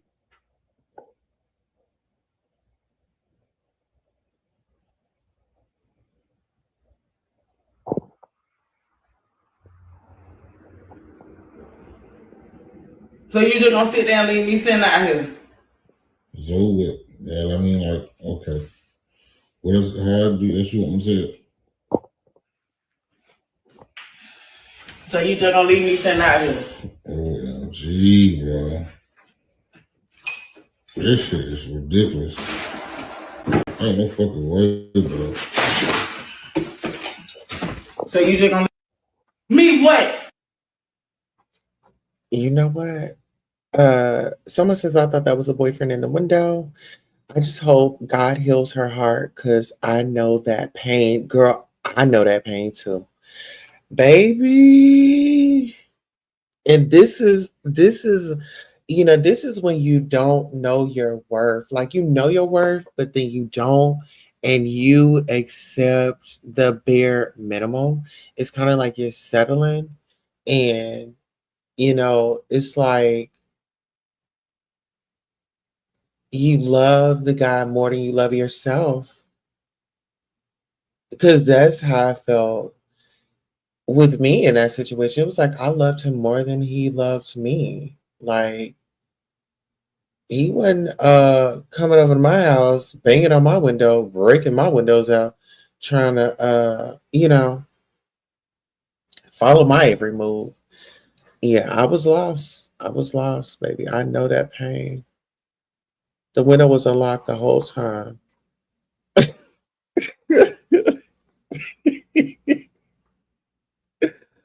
She not scared, she just heartbroken, absolutely. Yeah. So sad, all the women laughing at her pain is more even sad. Baby, I can relate. So you just gonna leave me sitting out here? Nothing cold than cheating on someone and then acting like it's not a big deal. Like y'all need to do better.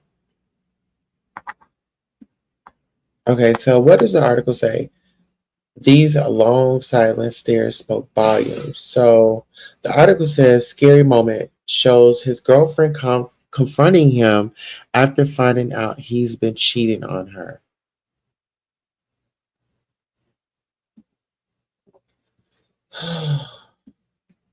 Let's pray for that sister. Okay. All right, let's get into it. All right, I think hold on.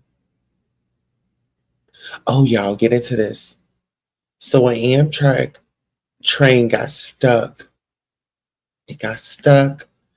Get into it. Let's go.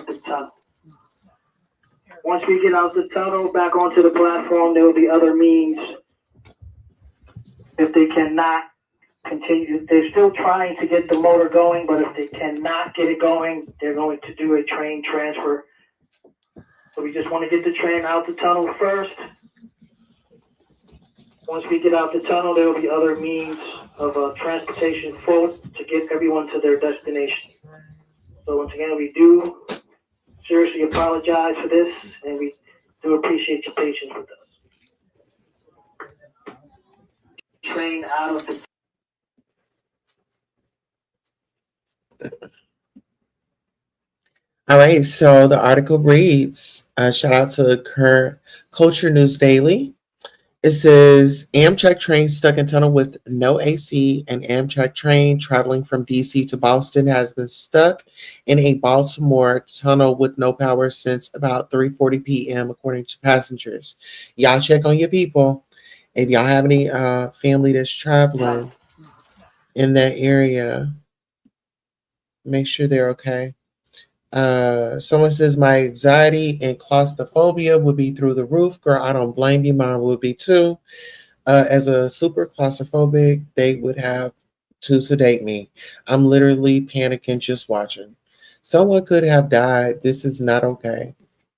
Due to this A lot of us got home after 9 p.m. Some of us are leaving Penn Station as early as 4:55 to return home after 9 to do this all over again. It's disrespectful. Where are the risk mitigation plans at, and why aren't they being used to accommodate travelers?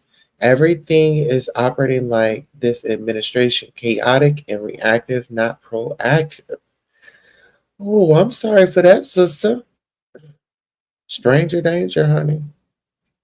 Pray for any elders and parents with young children, Lord Jesus. I would need them to open the doors at minimum. I just can't be stuck inside. Pray everyone is safe and everyone that has claustrophobia or the like is okay. Yeah. Very, very, very. Oh, yeah, very stressful. All right, so let's go ahead and let's get into um, some of these audios that I want to. We'll actually start with this one. I'm actually going to. Here, I'm going to drop this one down. And then I'm going to. Yeah. How are y'all doing on this rising though? Today is Thursday, June the 26th. The current time is 3:54 a.m. Yes, today is Thursday, June the 26th. Okay, so let me go ahead and do this. All right. So let's take a listen to these confirmations from Alexis K. Tyler. This is confirmation, right engine, left engine failure. Black scientist. This is what it's titled. So we're going to go ahead and take a listen. Well, And back up. I was up earlier this morning working and I slept. I went back off to sleep. I guess I was tireder than I thought. And I just saw some Air India news from the plane crash last week in India with the Boeing. Oh, excuse me, Boeing 787-8 Dreamliner that I told you was going to crash before it crashed. And I'm glad I said this yesterday. I came back and gave some reasons. The little girl, one of the little girls on the plane that had been murdered by the plane crash with her family, was telling me reasons, some of the reasons. I'm sure I haven't gotten them all yet, but I know she said it was a wiring problem. It was an electrical problem. It was a fuselage problem, dealing with the structure, dealing with the computer system of the engine. It was a, what do you call the RAT? It's abbreviation RAT system problem. And if you remember, like I encourage you all, first, good morning, Grand Rising. For the ones that like to take the videos, chop and screw them, please download the videos, chop, screw the videos, spread around who I am, what I do. Alexis K. Tyler, vagina power, penis power, sperm power. Alexis K. Tyler, celebrity breeds.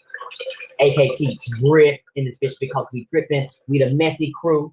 We represent King Nipsey Hussle, Armius Joseph Ashkodom. And I just saw this to confirm some of what I said yesterday. For you all that were with me yesterday, thank you for letting me know that you enjoyed the show. When I go into spiritual, sexual issues, tie them into world issues, answering your calling, realizing who you are, what your family is and is not, and stepping away from that to become the highest form of yourself, to becoming a living God and a goddess, so that you can manifest the will of God and your ancestors. If you all were here with me yesterday, do you remember, and you can go back and tell me if I'm wrong, if I'm lying, that I said the little girl that was murdered on that crash told me one of the problems was the fuselage and the right engine. Both engines collapsed.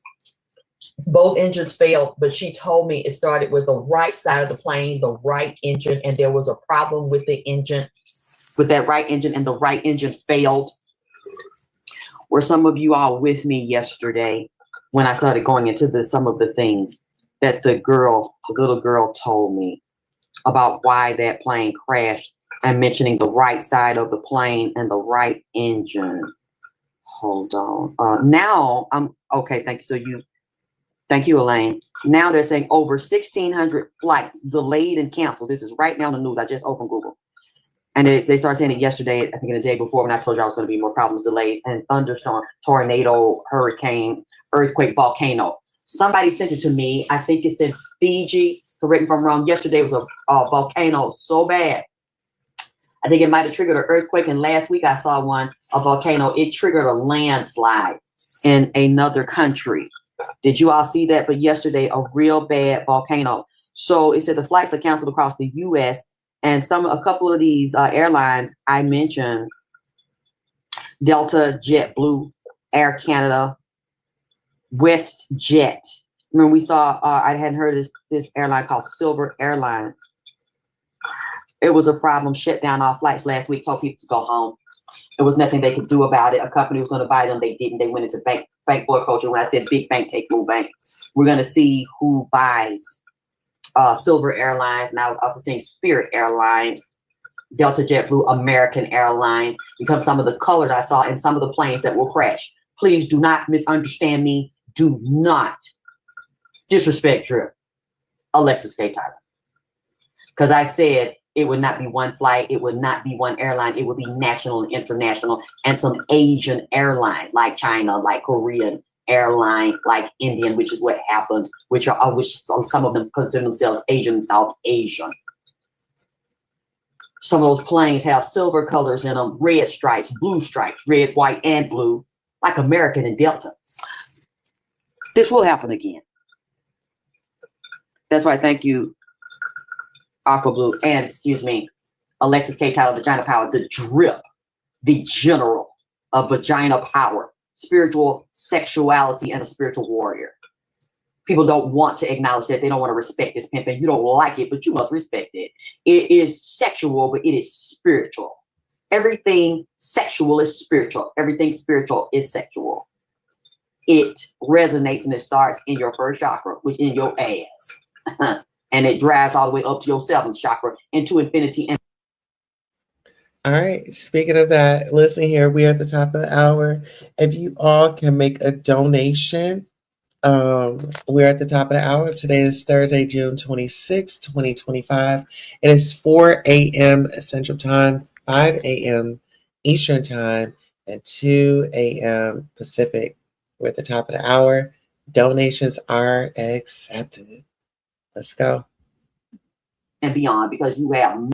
Oh, and we want to thank you in advance. Producers, can we go ahead and thank everybody in advance? Thank you all so much for supporting Queen Tulsa, the show, whether it's a like, a share, a subscribe, a Cash App, a PayPal, or a Zelle.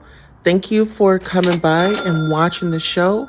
And this is your commercial for being acknowledged for just being here. Thank you, thank you, thank you. Without you, who would be watching? Thank you for tuning in. Many chakras, not just 7, not 8, 9, 10. We're moving into infinity, which are all a dimension within themselves. This is who I am. This is what I am. Now, I ain't gonna hold you. It said right side, all these cancellations. And guess what I just saw? American Airlines was hit hardest, accounting for 443 delays and 88 cancellations. SkyWest, Spirit Airlines, United Frontier, Hartsfield Jackson, Atlanta, over 600 flight disruptions. National, international. Hartsfield Jackson is one of the biggest international and busiest airports in the world by volume. Delta Airlines, Southwest, SkyWest, Endeavor Air, Frontier, American, PSA Airlines, Air France, Britain, Air Mexico Connect, Virgin Atlantic, WestJet. I'm sorry if you all have any planes and you all are impacted by this. Envoy Air, PSA Airlines, SkyWest Airlines, Delta Airlines, JetBlue, Air Canada, United Airlines, Spirit Airlines, Frontier, Lufthansa, Emirates, Air Mexico Connect, Polaris, Korean Air. I gotta go back and look at Korean Air. EVA Air, Alaska, and Alaska, and Military Air. See, we don't hear about military airlines. They don't talk about those things. Those usually things are confidential or they're very discreet. I'm sure a lot of it is confidential. Mesa, Avalo, Southwestern Airlines, Express, Sun Country, Republic, Key Lime, Air Contour Airlines. A lot of these airlines I have to look up. I did not know all of the airlines. Some of them are pinging to me. Let me read you. You can watch this on YouTube right now. We got an urgent warning again, you know, which all thing we can do is protect our computer systems. They keep stealing passwords from these major companies, breaching people's passwords and then scamming. Oh, American banana giant Chiquita announces the layoff in Panama. I wonder if that's going to affect us here. You know what? I kind of like this. You all let me know in the comments if you want me to go over more news articles, because I like it, find it interesting. This phone is loading a little bit slow. If somebody can find it before I do and put it in here to prove that drip is dripping. The Messy Crew, the Drip Squad, the AKT Celebrity Squad. Where the bullies at? Where the bully bitches? Where the bully niggas? Where the bully dogs at? Where the bully canines? Where the canines at? Where the bullies at? Let motherfuckers know what it is. Because some of y'all Google and show the right engine, which is what I said yesterday. Both engines collapsed, but I said it started, the girl told me, it started with the right side of the plane, the right engine under the wing towards the back of the plane, the fuselage. Both engine failure, both engines collapsed, but there was a problem with the right engine. Well, somebody, anybody, goddammit, please, this early in the morning. Early in the morning. Yes. Air India crash. I'm going to read this. This is on Google right now. And you know it wasn't there yesterday and day before. For the people that want to say I'm a liar and I just copy things and pretend I'm psychic, and then I say it and it's already in the media. This shit wasn't in the media on June the 2nd when I said it because the crash had not occurred. Where the dogs at? Where the bullies at? Where the lions at? Where the gorillas at? Where the bully motherfuckers at? They're saying yes. The right engine of the Air India flight that crashed in Ahmedabad was replaced just 3 months. This engine was fucked up. The right engine, they replaced the right engine 3 months ago, prior to the incident. This detail is now a key focus of the ongoing investigation into the crash. The engine was overhauled and reinstalled in March 2025. Wow. And in June, it crashed. Engine replacement. The right engine of the Boeing 787-8 Dreamliner involved in the crash was replaced in March 2025, just 3 months before the incident on June the 12th. When did the Drip Squad announce this to the world? When did Alexis K. Tyler say that this was getting ready to come down with a Boeing 3 series? And then the whistleblower, John Barnett, came to me and said it was a 787 Dreamliner. I said it June the 2nd, the second day of June, 2025. When did the Air India flight crash? It says here, June. Huh? This is June 12th. I'm just asking. Where are the red hearts? Hey, Kim. Hey, Gail. Hey, KW. Hey, Monty B. Hey, Star. You said this reminds me of your first class in the morning. Oh, y'all like the morning school before y'all go to work, or why y'all at the work? Because I know some of y'all at work can listen. You said you be sleepy as hell and the teacher be wide awake. Child, you know, y'all woke me up out my sleep with this shit last week when it happened. Was that June 12th? Somebody came, they said, Alexis, it just happened. The big Boeing you were talking about is in India. It just crashed. And what's really weird is some of my descendants, so my blood is in India, probably would be South India, South Asian, which also is tied to my father, the legendary Jackie Wilson. That was really, really weird. So I had a natural affinity. It just fit when the little girl came to me and started speaking to me. But her skin is white, even though it's really white. Her eyes are black. Her hair is black. So I don't know what the mix is. A lot of times some of the Indians are mixed with European. other races and still classified as Indian. The different groups of Indians, like the different groups of blacks, the different groups of Mexicans, the different groups of Dominicans and Latin because of the mixture. So, but she knew me. She was very comfortable with me. She's standing in my door with her bear. If this is the same girl with the doctor, she's 8 and she's got twin brothers. I think the brothers are younger. That might be her. But I've asked other people to send me pictures. I haven't seen them, all of the other children. Also, there were 11 children and 2 infants. She's talking about the babies. And I saw 2 babies. So I said, thank you, Trentor 1118. Everything you told us came to fruition down to the trains coming. Oh, I'm sorry. Y'all know about Sugar Bear on it. Sugar Bear. Tyler Perry. Didn't I take, I said his nickname because he looked like a big sugar bear to me. And the way he smiled, he looked just like that bear up there on that cereal block box. Sugar Bear. Oh, Lord. Now, I ain't trying to be funny. I ain't trying to disrespect the goddamn cereal commercial or the cereal box. Or that's Yogi, or is that Yogi, boo-boo. Now we see why Yogi Bear always go around that little goddamn boy. And that what that supposed to be his little boy. See, that was his goddamn boyfriend right there. That was his love. Please don't get upset with me. If y'all like to eat the Yogi Bear cereals or the goddamn Sugar Bear cereal, the Sugar Pop, the cooked sugar crunch, the goddamn Sugar Smash. Yogi, boo-boo. That's right. See, boo-boo. He was hitting his boo-boo, goddamn it. He was going to hit a little bit of boo-boo and hit goddamn it butt. You know what? Let me not. Lord, forgive me. I ain't got no business this early in the morning, crack a dawning, wiping the sleep out your eyes on the work, still yawning. I ain't got no business saying Yogi and boo-boo go together. See, Yogi, see, Yogi Bear just like Sexy Red, a deviant. We go together. We see Yogi, and now we know Yogi and Boo Boo go together. That's why we see these cartoon characters, and why we see these doll characters, and see these TV shows with these characters in them. And have you noticed most of the big cartoon characters have a sidekick that be a little boy? See, that's my nigga. That's my little nigga right there. You see what I'm saying? Because they go in they little nigga boo-boo. Go in they nigga A. Because they go together. We go to early in the morning, goddammit. Now forgive me, Lord, for saying you tell the trio, tell them now. Goddammit, tell them my little partner. That's really not my little partner. That's not my little boy, goddammit. I'm like Sexy Red. We tell them we go together. We go together. Got the damn this fine ass white boy is up there saying he was tired of this shit. He ain't want to hear that shit on that tech. But Tyler Perry said that your ass is fat and white boy, you thick. I want to goddamn it run up into you and your boo boo, and I want to suck your dick. See, the boy got receipts, goddamn it. I'm sorry, this got me dropping my herbs. Don't drop them, goddamn it. Pick them up. Don't drop them, goddamn it. We need them. We need them herbs, not herbs. Herbs. I said that yesterday.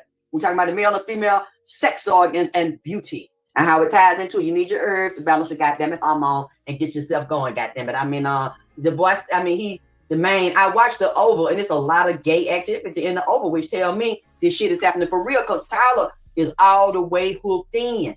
Tyler is a psychic and an empath and a high-ranking wizard and warlock.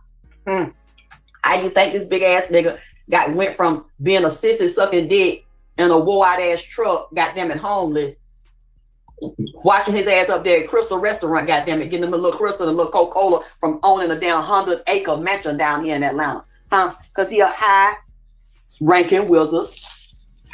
And they with that boy action. Them the ones that run the industry and rule the world. That's why then you see how he prepping mouth.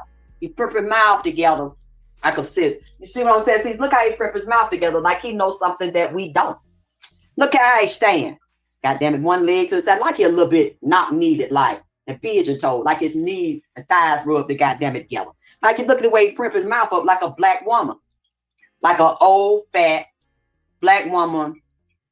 He got that spirit on him. I don't know if that's what his mama look like. Because a lot of gay men, even love their mama, try to emulate their mama. And a lot of them end up looking like a middle-aged, fat black woman because that's what they was growed up with. Not grew up, growed up with, goddamn it. I don't want to grow up. I'm a toddler, a kid. Yeah. G.I. Joe. Goddamn it, playing with G.I. Joe. Goddamn it. They going together. I really need a ring. I believe everything you say. Yeah, but Michelle, you don't have to believe everything I say. Because what I say come out in the news. Excuse me, what I call it white people news. Because can't nobody doubt, want to argue or dispute white people news. Why? because they get a global reach because they own it and they control it. And if they say this shit, it's a done deal. Even when they lie and set motherfuckers up and blackmail motherfuckers, it's gonna be a done deal because they run the world and they run all of the media. But this is not no lies right here about these planes, trains, boats, helicopters, floods, hurricanes, volcanoes, tornadoes. You know what? No, this thing did not just start dancing.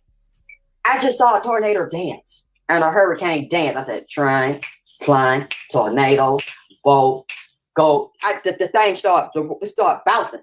Please don't look, it's doing the bankhead bounce.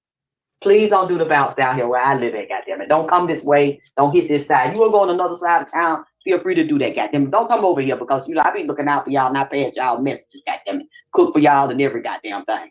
Done had my ass whooped for y'all, and I still get back up on all 10. Almost died, and you resurrected me, goddammit, and I'm doing it again on all 10. Please don't bankhead bounce over this way, goddammit, because I just seen you said let's bounce it in. Look, I'm not telling them thing to bounce because you know how they give zero fucks when they let loose, and they coming this year like they have been doing. Since I've been doing this reading the past few years, they will come in groups and tear that ass up. They will come in groups and let loose, baby. You know how they is, and once they get to going like that, nobody can stop them. So that's right, the Phoenix, and that's a symbol of where I live at, Atlanta, Georgia, Atlantis. That is the Phoenix. Check it. You don't believe me? And guess what? It's down there, I think, near Woodruff Park. There is a monument to the Phoenix. It is represented as a black woman, I must say, with her hands up in the air, holding the Phoenix, holding the bird. And he got his head pointed up to the sky. She's not pointed, purring.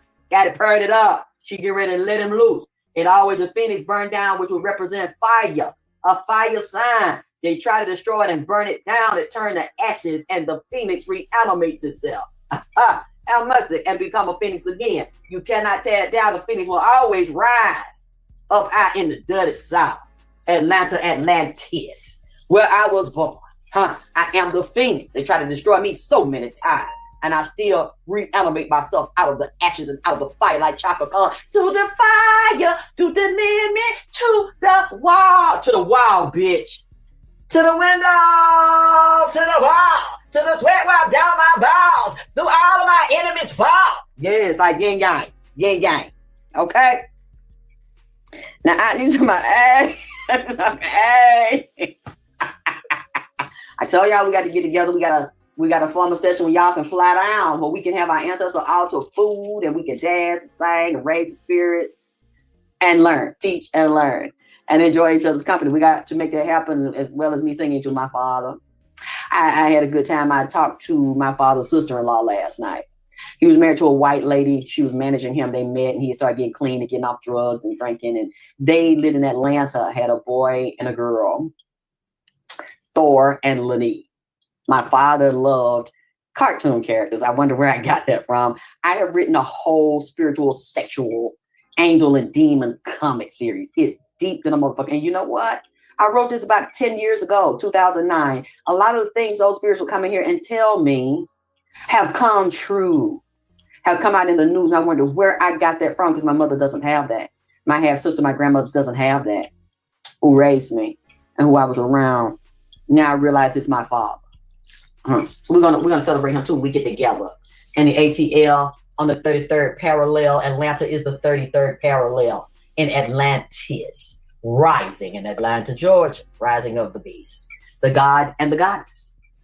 I don't know why these people get up out of their bodies and come to see me in Atlanta. But now I know the girl, was on the plane, because she showed me the blueprint of it, and she showed me of some of the blueprints of some of the most powerful advanced missile technology in the world, bombs over Baghdad. Now that makes me think of that song from Outkast, because Israel is dropping bombs on Iran, and Iran is dropping them back, but Iran can't fuck with Israel.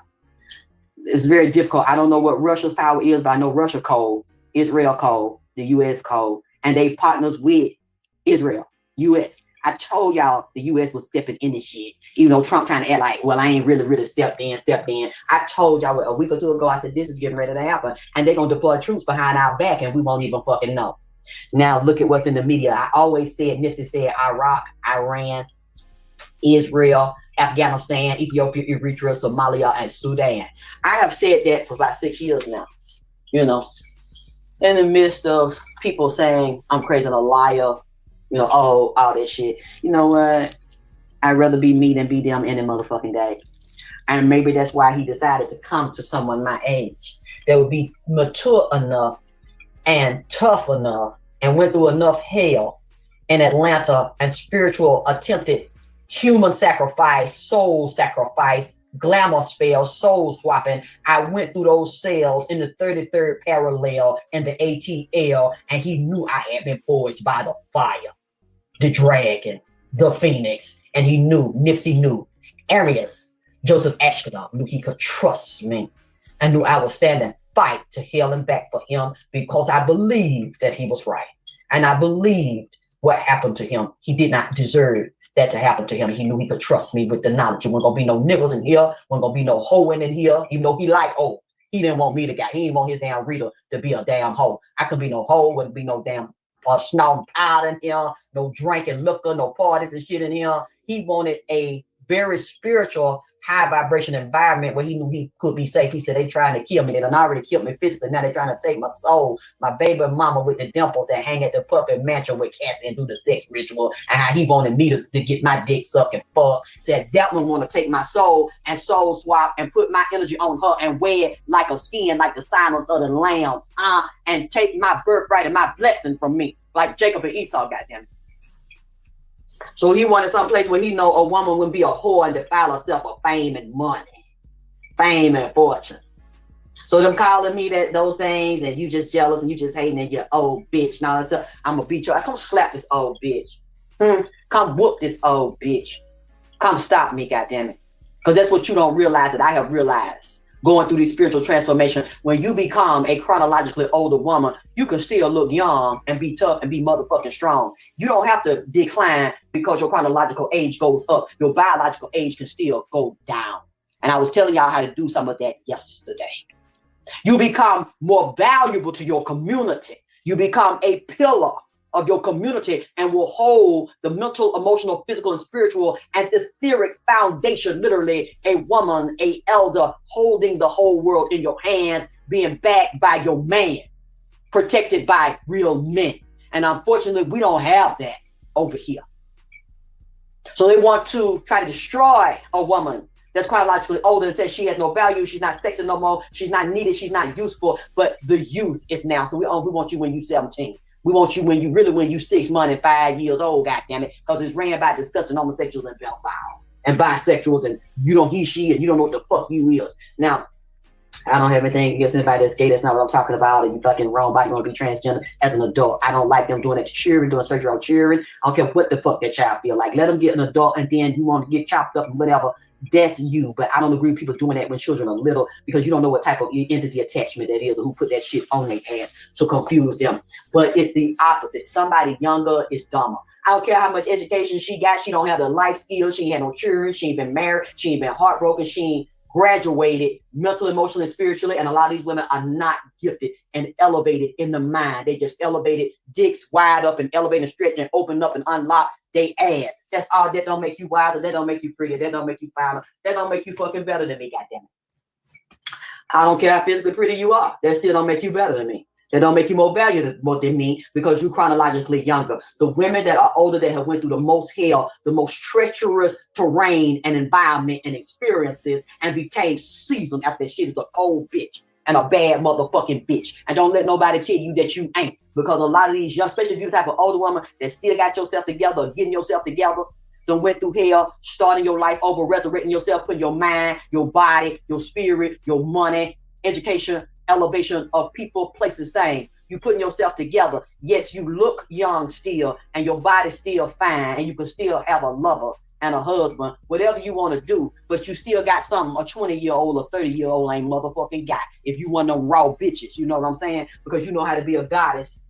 You know how to be a god. You know how to be an angel. You know how to be a demon. You know how to bring heaven. You know how to bring hell with your pussy, your ass, your mouth, and your motherfucking mind. You know how to be. And you know how to execute, when to dig in and when to fall back. Because you've mastered all arts of war. You master 48 laws of power, and whatever you haven't, You are now refreshing and you're educating, but you have a wisdom and a knowledge that nobody can take from you that's young. Nobody can compare you to that. A lot of people, we missed our youth, and I didn't go to prom. I didn't go to college. I wasn't allowed to have a boyfriend in high school. I wasn't allowed to date. I wasn't even allowed to stay for pep rally and cheerlead and develop my gifts, my abilities, athletic-wise, intellectual-wise, academic-wise. So you miss a lot of those things. I chose not to just go away and go to school somewhere and leave my son on somebody. It would have been better financially if I had had education early, but I couldn't leave my baby and I couldn't take it with me back then. So a lot of us will want to go back and recapture our youth. You'll see grandmas, you'll see women, we had babies young, so we grandmas or in our 30s or in our 40s and our 50s, and they'll tell you, you need to sit down, you need to put some old folks orthopedic shoes on with the goddamn gel cushion in the motherfucker because you got corn in your feet. All of us ain't got corns and bunions, bitch. All of us ain't got knee replacement, hip replacements, and motherfucking arthritis. So we're not living like that. Now, we seen a model of that shit, but we don't have to replay that. It's all in your mind, and it's your motherfucking world. And you ain't got to be out here in a squirrel trying to catch a nut or getting bust nuts on you. So many of these women are doing that for a reason of feeling hollow, feeling empty, having an identity crisis because the crisis in their youth did not allow them to find out their identity and stand in vagina power at a young age. They were in crisis. They were in man mode, nigga mode. You acting like a man, you working like a man, you feeding a house like a man, you protecting children like a man, you in a state of crisis because you gotta do what the fuck you gotta do to survive because you ain't got no backbone behind. You ain't got no real motherfucking nigga behind you that's holding you down, that's supposed to take care of those kind of things. So a lot of us had to do that, and we missed our youth. We missed our cycle of uninterrupted, undisputed development to know who you are. So you see women trying to go back and grab it, being 30, 40, 50 years old, got children at home, in the club trying to shake their ass and smoke dope and meth and crack and getting fucked by a 20-year-old or a fucking 15-year-old, like you see these teachers doing in the high school. Something wrong with them. What wrong with them? Who raised them? Huh? You a teacher, you fucking a 10-year-old sucking his dick in the head at 15, and you got a group of 15-year-olds in your house, and then some of these women set these little boys up to kill their fucking husband.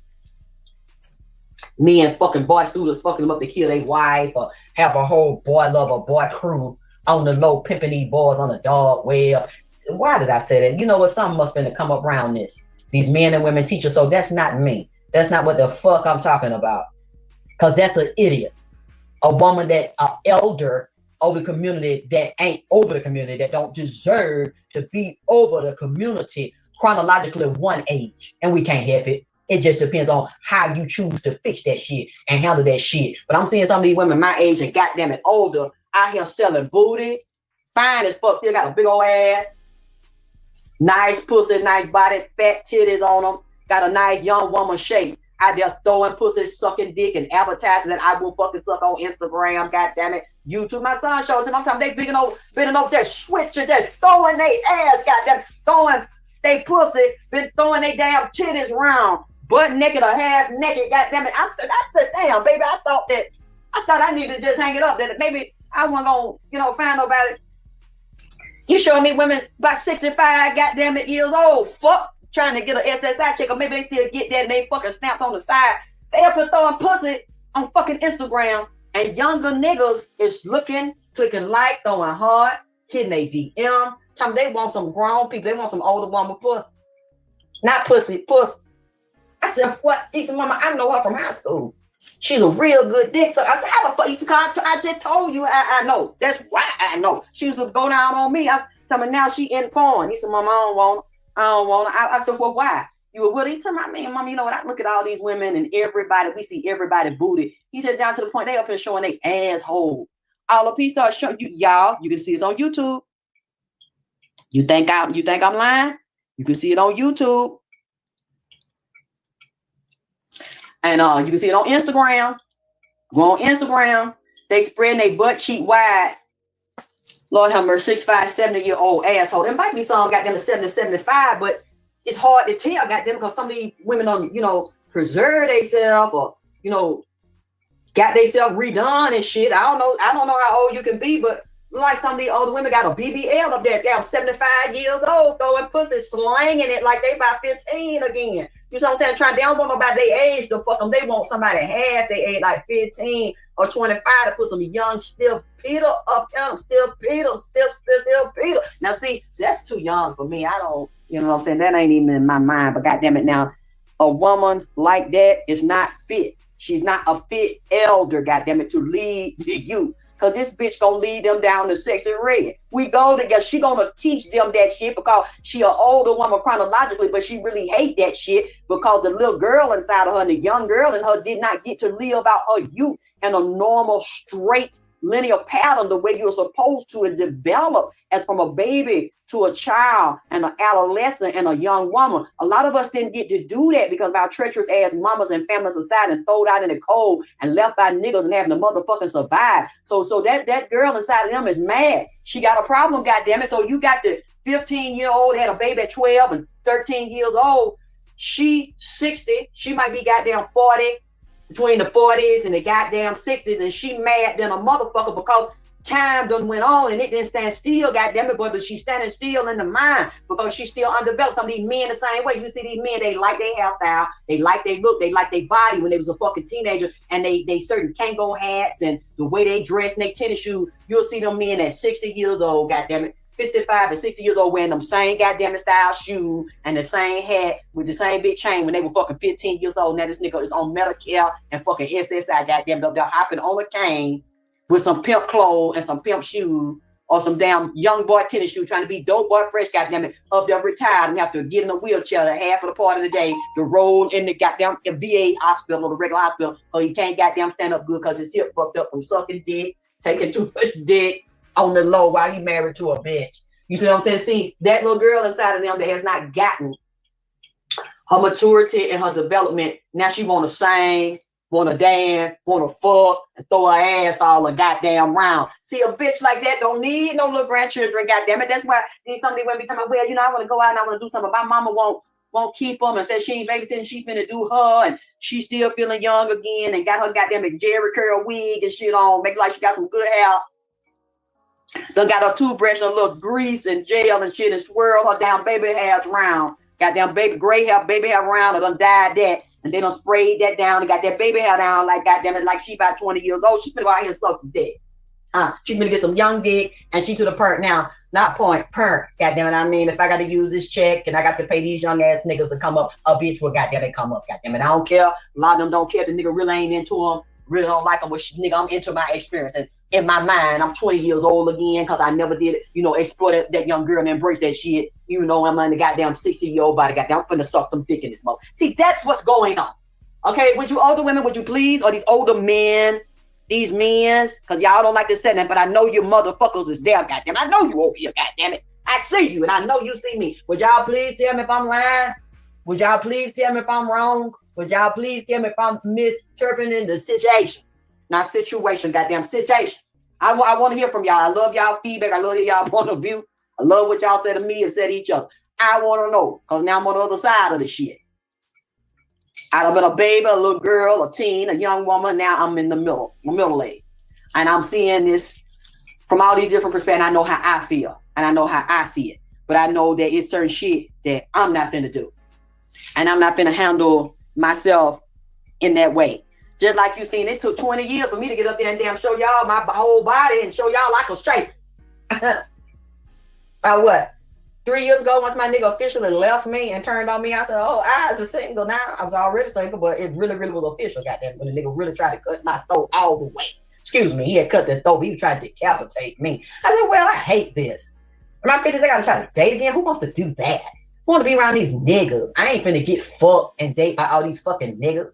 But I still want to be attracted and let them know I got it, goddamn.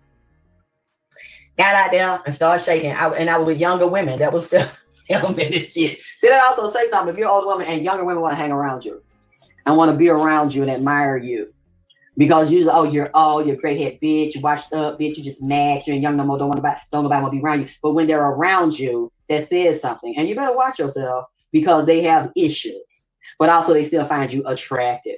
And some things about you, they may admire you and want to be you because they know some of their young niggas is looking at your ass. So y'all need to be careful. I learned the hard way. Don't have all them young women at your house running errands, trying to be nice to them, trying to help them. Because some of them motherfuckers really don't like you and will still try to whoop your fucking ass.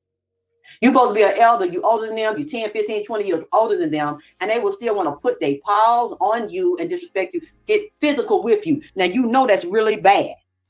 Thank you, Blue. If you see a younger woman want to whoop an older woman, that means she don't see you as an old, woe out bitch. Now, she trying to tell herself that because she know your age and she know your depth and your maturity. But it's really, she's duplicitous in her mind, and it's a complex thing because you not completely an old, woe out, gray haired bitch on a walker or a wheelchair or goddamn cane. See, you still radiating some type of juice out your pussy, and you radiate a vibration that make a young nigga say, oh, fuck that. I will do that motherfucker right there. I don't give a fuck that she 56 years old. I will fuck the brakes off that motherfucker.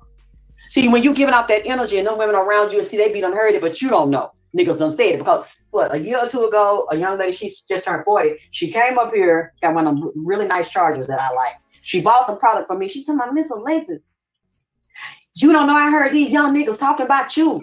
I said, what they said? She said, they said, I don't give a fuck that she in her 50s. I'll fuck the shit out of her. I don't give a fuck about her being sick. I'll take her to the doctor and help her feet and leg get well and buy her meds. I'll fuck her back to good health. I said, oh, wait a minute. Fuck me till I'm well. Take me to the doctor, give me young dick and take me out of hell. Wait a minute, are you serious? I said, some younger men said they wanted to do that to me. She talking like, yeah, Mr. Lace, I don't know, you ain't got to be worried about dating nobody, or nobody don't want you, goddamn it. Some of all these younger men talking about they like you, and you fine, they say you dance, and you still number, cause throw your ass. I said, wait a minute. Now, if that's true, why ain't nobody saying nothing to me? Why no nigga ain't knocking on my door? Why y'all don't see no date, goddamn it? I'm just now starting to get out because the only male that be around me is my child, my son. And I don't know that these people feel this way or that it's possible for Drip to date again. She's talking about it is. They saying it behind your back. I said, tell the nigga say it to my face, goddamn it. I want to be like these other young women now. I mean, these older women. I don't want to be out here in public, goddamn it, throw it. But I want to be a private hoe. I want to be a monogamous. I'm your private dancer. I dance out for money. Do what you want me to. I want to be Tina Turner. That's your private dancer. Dancer for money. What'd you say, Blue? Bella, you said they slime like little boys. See, fuck that. I'm trying to be, because Tina was a cold bitch. She was a bad bitch when Ike had beat her ass. She got tired of it and she left. When she was in her 40s, Tina was still bad. Got her a younger, fly ass, wealthy white man, to take care of her too. He said, damn, all that shit, you sexy to me. I wanna fuck you, but damn all that shit, bitch, I want you wife that. I want you to damn Pam it. I want you to become Miss Pamela Love. That white man married Tina. When people talking about she over the, black people said she was over the hill and didn't really want to fuck with her. Shit. Men of other races said she seasoned.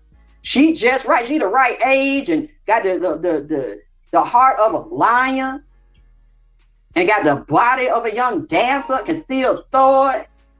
A beast. And a freak. No, I'm sorry. I'm gonna have to wife that. She not come back to you. She not talking to you no more. She throwing your number away like that boy did. What was that with Eddie Murphy and Jasmine Guy on that movie, that Italian man? But fucking that black girl, he called it watch. I just want to let you know I ain't coming home no more. It's over. I ain't coming. Girl had put that shit on and put that damn juju, that voodoo pussy on, and what it do with that voodoo. Damn, I can't hear. I'm trying. That's my girl right there. And then went into that numb your whole ring get yo, numb your whole ring get yo, numb your whole ring get yo. You heard her do that shit. When the numb your whole ring get killed on that man. That white man ain't let that girl go. Y'all hear that? Yeah. Who want to be a private dancer, goddammit? Yes. I know that out. That's right. Who want to be a private dancer? Fuck all that shit. It's common now. Everybody asshole showing. Everybody titties showing. Everybody pussy showing. Everybody bouncing their ass to the shit that these niggas, I mean, shit, you know, saying why you saying, oh, yeah, some of them might be based on what your type is, look better, shape better than the other, but it's still a naked ass, and the value have gone down on it because everybody doing it and everybody seeing it. They don't even have video pixels no more because their value went down when these young girls started throwing their ass for free. Now you got everybody throwing their goddamn ass, from babies to young women to middle age to senior citizens out here. I think I seen her bring that bitch up there shaking her ass. I think she laid a pipe down and made her stick down and took her teeth in. So I seen some of them dance with their teeth out, goddamn. And I asked my son, why is she up? He said, Mama, the women with them teeth out got the best head. That's that gummy worm, that gummy head. He said, yeah, mama. See, we don't, a lot of us women don't understand because we taught that beauty is perfect teeth, perfect skin, perfect face, perfect hair, perfect body, got to be young. Y'all better wake up. These niggas really don't feel that way. A lot of these niggas like a real BBL bitch. I've seen some real big fat bitches up there. And I said, oh, she pretty. She got a nice shape. And, and she throwing it. Ain't no shame in that. Oh, you got BBLs up there. You got women built up like a stick up there. You got women got a nice shape, proportion of BBL looking body up there. Little titty, no titty, big titty, long titty, fat titty, sitting up titty. You got it all up there, goddamn it. Them young men, them young niggas just looking at it and liking it. I seen one that, the teeth, she was young too. She must have got her teeth and pulled out. She was in her 30s, sitting up there to me now. I can really be myself and show y'all what I got. Bare mouth and a motherfucker jet gum. Jet gum, goddamn it. Niggas was liking it. Cause the niggas know. See, I ain't got no dick hanging down. So them niggas know something about they had to school me some mama that head, mama. That head monster, the Loch Ness monster. Huh? That snake. That throat goat. See, it started in their mouth, goddamn. See, you feel nice? So you getting them younger men because you don't know what they seeing on you. They know you got that fire. Oh, Lord, she got that fire. That fire, they know you got it now. You might not know, but they trying to let your ass know. They want to be tuned up. They want to do a Shaka Khan. They want to walk through the fire. To the man, to the one. They want it. Gonna get to them. For that's to be with you. I gladly risk it all. Get on, get in that fire. Do the fire. Give him a private.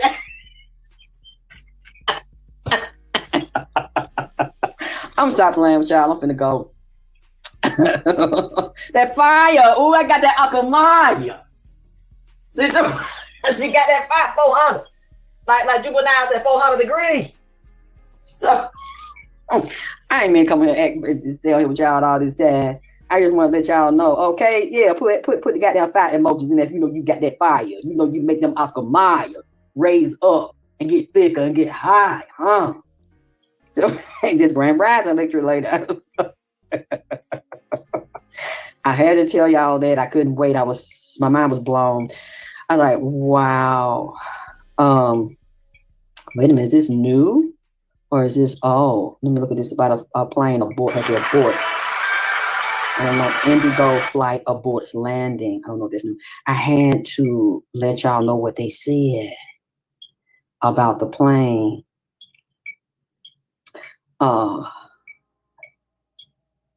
How they said it was the right engine. Do y'all remember? I think I did not do that yesterday. This was 2 weeks ago. Well, I did not know that. 2 weeks ago, the pilot of an Indigo flight aborted landing.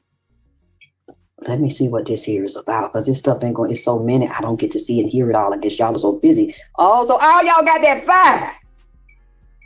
You got that fire, do you want the Oscar mine? Wait a minute, they said a Indigo flight from Raipur to Delhi aborted its landing at Delhi's Indira Gandhi International Airport due to a dust storm and strong wind. And I just looked at my comments on my video. Somebody just told me, and I just went on Google to verify it. A Boeing, was it 787 Dreamliner in India crashed. 200 and something people were on board. Right now, 30 people are dead. And they said that the amount of fatalities may rise. More people may be confirmed dead. Do y'all see this shit? I've been saying this again real strong for about 2 weeks now. Then I did the show yesterday. I said this shit again. I knew, didn't I tell y'all it was going to be between United States and overseas commercial Boeing jet. I told y'all in the United States and outside of the United States, I've seen it happening, as well as connected to Asian airlines, and Indian airlines will also be Asian. They also consider them, identify them as Asian, but I knew that this would be international. It didn't have to be just Asia. Grand Rising, y'all. Do y'all see what is happening right now? A commercial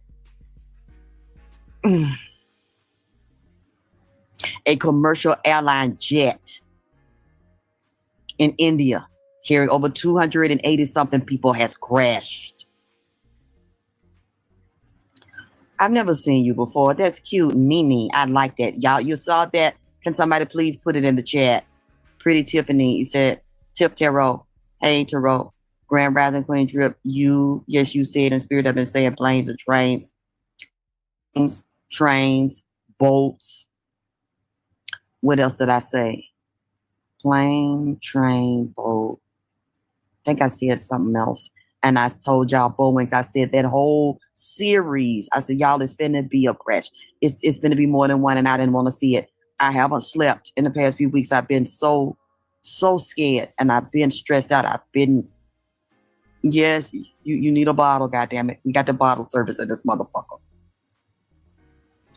Thank you, Grant. Yes, Grand Rising Dripping Cousins, all collected. The Hey Angelic, Hey Nene. Jim said the whole Boeing. I said that whole 3 series fleet. Anything with 3 numbers in it, and I mentioned that Dreamliner, but when I looked it up in Google, it said they fixed the Dreamliner. So I said, well, maybe it's me, which I did. Shit. Put your divine butterfly. That's so pretty. You said Grand Rising Queen Drip. You dripping on them again. Am I dripping hard? And I'm dripping and I'm sipping and I'm swerving. Because I think I might go down there and get some of my own liquor, goddammit, in a minute. It's sad. Oh, Grand Rising Queen Drip. You dripping on them again with the quickness. You did say the planes is worrying you, and less than 24 hours later. One. Yeah, okay, Queen Drip. Shout out to you from Toronto, Canada. Oh, I never been to Canada. I want to go to Canada. Hi, Canada. All these motherfucking planes. Oh, they ain't just falling like sky, baby. I told y'all why they falling. It's spiritual as well as their computer system and their glitches. Oh, what does that mean? I wish I knew what that meant, Queen Drip. You say B, Mac Attack, Bon, Martin, my shit. You got to tell me, because I know it sounds sexy when you show me how to pronounce it correctly. You said, oh my God. Hey, Shebang. Donna, Chris, is you are on. What you said? What you said, Donna, Chris? You are on 0 and 100 for the knockout putt. Now, look, would y'all please share these shows? Shop and screw them. Attach that article to them. Because I said that this was coming. And I said that fleet of Boeings. See, I'm sorry. What am I? Boeings. Goddamn it, Boeings. Huh? I'm in the dirty South. I put it, what was that, a week ago? I said, y'all, this finna happen again. And then we start seeing the smaller crashes. I said, no, I don't like any loss of life. I said, y'all, but it's finna be the bigger ones. It's commercial jet. It's gonna be Boeing. I see this whole series right here. Y'all, I can't. Yes, Empress 916, they sacrificing. Yes, Empress 916, I'm sorry. 916. And did y'all see this here? I didn't see it till just now yesterday in Texas. 100 and something children been rescued from sex trafficking. It was happening when I was saying it. I didn't know it. Then I said, all these bodies gonna come up, these people gonna come up missing. It's finna come out, and all these children underground, they finna let them out. They're gonna find a way to get them and get them out. Texas again, just like I told you, that train jump.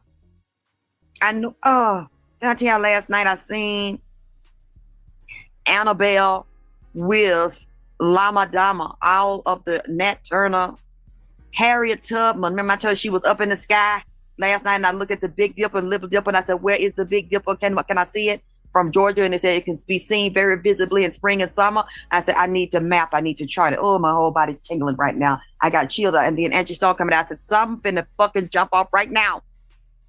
Something violent. And y'all look at the water, look at these storms, the earth, the volcano. I felt it and I seen it shaking. Along with the planes. I said, oh, death finna jump off. They need some sacrifices to plane. Then remember I told y'all a couple days ago, I said, there's a loop, a magnetic loop that is associated, connected to, well, it is a time portal where people's name is on this list for this crash to be killed. I said, it's already written and it's getting ready to happen right now. So what?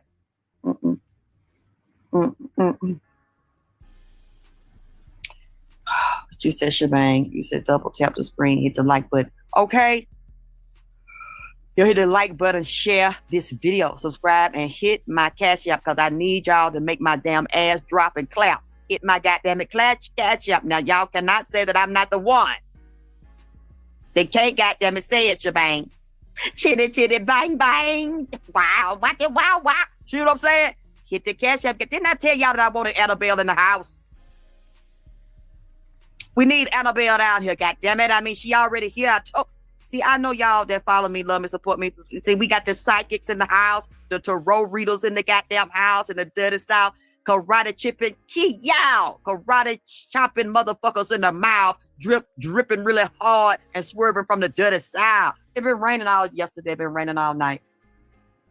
They've been doing all these goddamn full moon rituals, goddamn it, trying to kill me and fuck with me and fuck with my son and fucking with y'all, goddamn it. They've been working hard under this goddamn full moon, under this strawberry moon, the strawberry. Somebody put some strawberries in here, goddamn it, with the moon. You know, we in the strawberry moon, in the Sagittarius moon, goddamn it. You can't take me out in the dirty south in the Sagittarius moon, bitch. It's not y'all. No weapon formed against me shall prosper. Trying to take the goddamn queen out, the queen of the south. Because I'm dripping and goddamn it, karate chop you in the mile, in the dirty south. God damn it. Say heavy queen. Hey, Queen Drew. Let me have it. Some of y'all look it's happy birthday. Of course you can get the liquor. Go play too. Hey, Bobby. Bobby, I know. I'm trying not to cry. But I don't know if some of y'all start telling people about it, warning them, because I'm really nervous. I just seen it again. I don't want to talk about it, but I have to tell y'all because we get on the planes. And I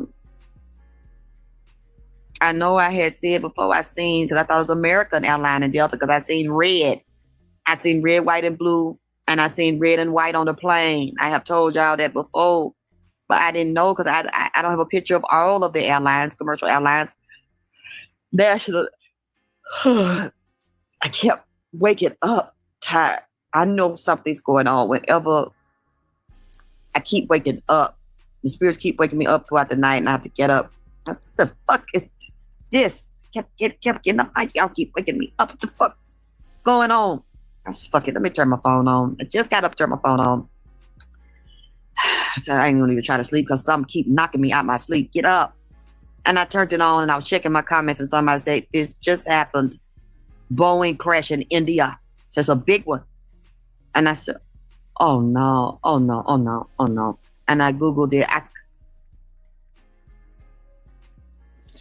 All right, we're about to switch it up a little bit. We're about to go ahead and dive into this individual that outed a pastor. We're going to go ahead and click it right on over here.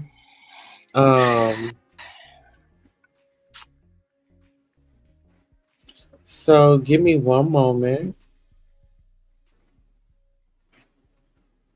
as I bring this guy up.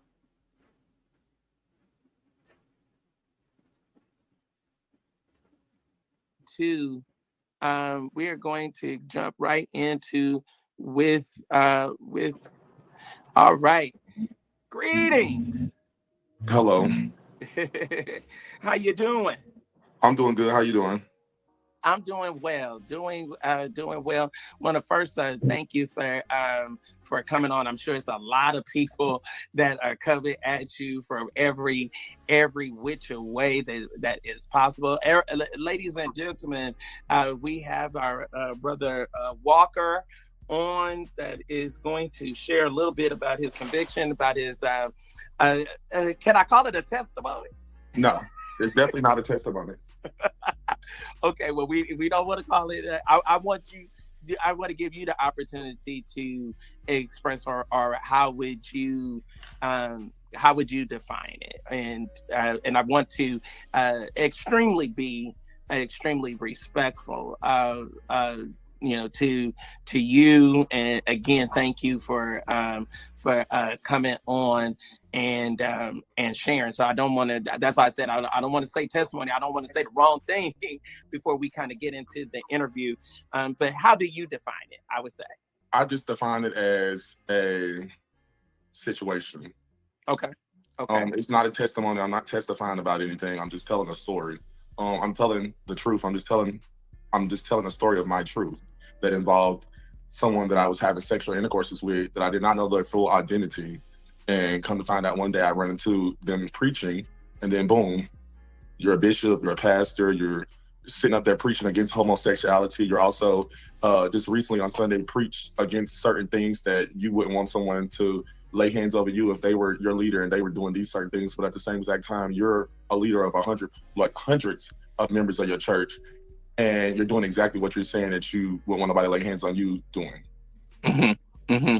So let's just kind of lay some kind of foundations, or give some of the histories or the backstory behind this. So you are OnlyFans performer, correct? No, I'm a porn star.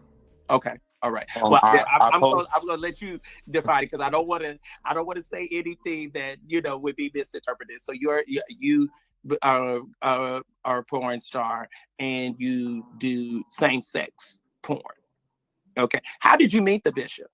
I guess he started supporting me through OnlyFans and Twitter first, and then so I am from Nashville, but I'm not always in Nashville. I didn't live in Nashville just up until recently. So when I come to Nashville and I'm on certain said apps such as Grindr, Jack, Sniffies, people will hit me up. And just so happened one day I got hit up by a profile named Ryan with an AI photo of the pastor, but in a younger form. I did not, know that it was a fake page at first until we linked up, and I looked at him. I'm like, "You catfished me because this is not the same person that's on the thing." But in the line And of work let's just for the folks that are on Grindr, Jacked, Sniffies, those are dating apps or apps that you have on your phone for that a lot of people of the same sex connect and meet on. Okay, just want to say that for the people that may or may not be familiar. So to just give y'all a synopsis of what's going on, for the last year, really the year plus, I've been linking with. I don't call myself a prostitute or escort, but I do link with people and they pay me. And most of the times when I link with them, I don't have a set price. I just say, "Hey, what do you got? Deal or no deal." So with the pastor, he will always offer me money and we would link. And he would, the first time we had sex in the back of his truck behind my old high school. And then the second time we had sex, for the next 2 times we had sex, was at the Airbnb. Just so happened that one day. Okay, so so you happen to be in Nashville. You happen to be in your hometown. He hit you up on what platform did he hit you on? Jack, and he started talking to me about my Twitter, and that's usually how it goes. Okay. On anybody that so he followed you from Twitter or followed your performances or your porn movies. Yes. So he immediately recognized you. Yeah, he knew what was going on. Okay. So update. They call it the porn. Oh, that's a lot. I'm sorry. So moving forward, we did what we did. Y'all, the story already out. I'm not gonna just repeat the full blown story. I was on Saturday night, I was here in Nashville, and the bishop had hit me up and he was like, "What you got going? What you doing? I see you in town, da da da da da." And this would be the first time he's hit me up since I've been back in town from filming the shows that I filmed in Atlanta. And he would basically just like, one of the messages started off with, "Where was I at?" He was thinking that I was still at where I used to live at, out East Nashville. And he didn't know that I had moved into my own spot. So I told him, like, I don't live out there no more, because he was telling me that he was by where I was, like, to link. He was like, "Oh, I'm close to where you are. If you want to link, da da da da." And I'm telling him no. So he asked me for my address to see how far I was. We was 14 miles away from each other, is what he told me. Moving forward, we did not link that night. I wasn't linking with him that night. And the next day, I was listening to a few church services. I was watching Frank Stevenson from Friendship Missionary Baptist Church. He's a very great preacher that I love to attend his service, and I love to watch his services when I can attend. And I'm a member of Loves in the South. Loves in the South does not have an in-person service because they traveled to another city to have church on that particular Sunday. So I had made that known, and one of the girls that attend the church, Triumphant, had sent me they live. And when I was watching it, I had watched it for a little minute, and then it was time for the preacher to preach. So I want y'all to get into this. This guy that is coming out to expose a preacher is actually a preacher's kid. I want y'all to really take that in. The guy that's exposing this pastor is the preacher's kid. And he is coming out and he's saying, oh, this guy, he's been messing around. And, it's more of like it was something, I don't know, maybe the pastor messed with somebody or gave somebody more money. But I kind of feel like this was about money. And he's saying that it's not about money, but that's just how I feel. Um, he has like this disregard for the pastor's wife. He has a disregard for the first lady. He calls her that lady or his wife or whatever she is. Just with his upbringing, it just makes me question what was his upbringing like and why isn't he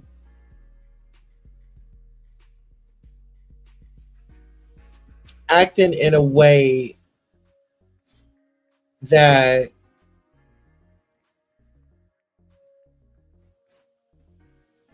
someone that was raised properly and with morals and values, like why is he letting that slip away? Why did his morals and values disappear all of a sudden? I just have questions. Let's get into it. I had seen him come up, and I immediately was like, I know this man. But then when he started speaking, I was like, I screamed out loud on the phone. My aunt, I'm like, oh, I was fucking this man. Like I was having sexual intercourse with this man. So I'm like, I immediately was like, oh no, I'm finna expose him because I don't play around with the pastors. I don't do pastors. And my sister and my aunt basically convinced me not to do it. Okay. The next morning, I woke up on Monday morning, and I woke up at like 8, and it was still on my conscience about the bishop. I was like, I immediately woke up and I started calling all the leaders. And if you know anything about the leaders in church, they're usually off on Mondays. They don't usually take personal phone calls and stuff on Mondays. But like my pastor said, she knew it was something when I called her. So I did not get an answer from her because she did travel to a different city on Sunday and had to come back and preach, and the spirit was high in church and stuff like that. So I did not get in contact with her or any other leader on Monday. So And shout out to your pastor. That's my big sister. Yeah, shout out to Apostle Sam Cynthia Franklin. Yes. Moving forward. Know her since what? I was 14, I think, when I met. That's what she told me. She said she was 14. Yeah. Moving forward, I did not. So I really want y'all to pay attention to this conversation. You have Sir William that is speaking. He's so excited that he gets to hear about this drama with this pastor. And then you also have J-Rock, which is the guy that was sleeping with the pastor. He said that him and the pastor was very much so intimate. Let's go. I got on Big O. Let's put it like this. I got on Big O, and I'm talking to another person that's from Nashville, and we got to talking about church because, I'm a church kid. Well, a lot of people don't know this. My dad was a preacher since I was born. I was raised into the church. I was raised in an old Pentecostal church where we wasn't allowed to wear jewelry, no long hair, no pants for the females, only dresses, skirts that come by the ankle. Old school. Old school. It's real. Like when I say old school, I was raised by my great aunt and my great uncle. So they were, right now, my great aunt is 70 and I'm just 25. So old church. I mean, no cussing, no rap. We didn't go skating, none of that. So ever since all of that, I just don't condone in pastors having sex. You can't lead me to Christ, but also leave me in the bedroom. It's my motto.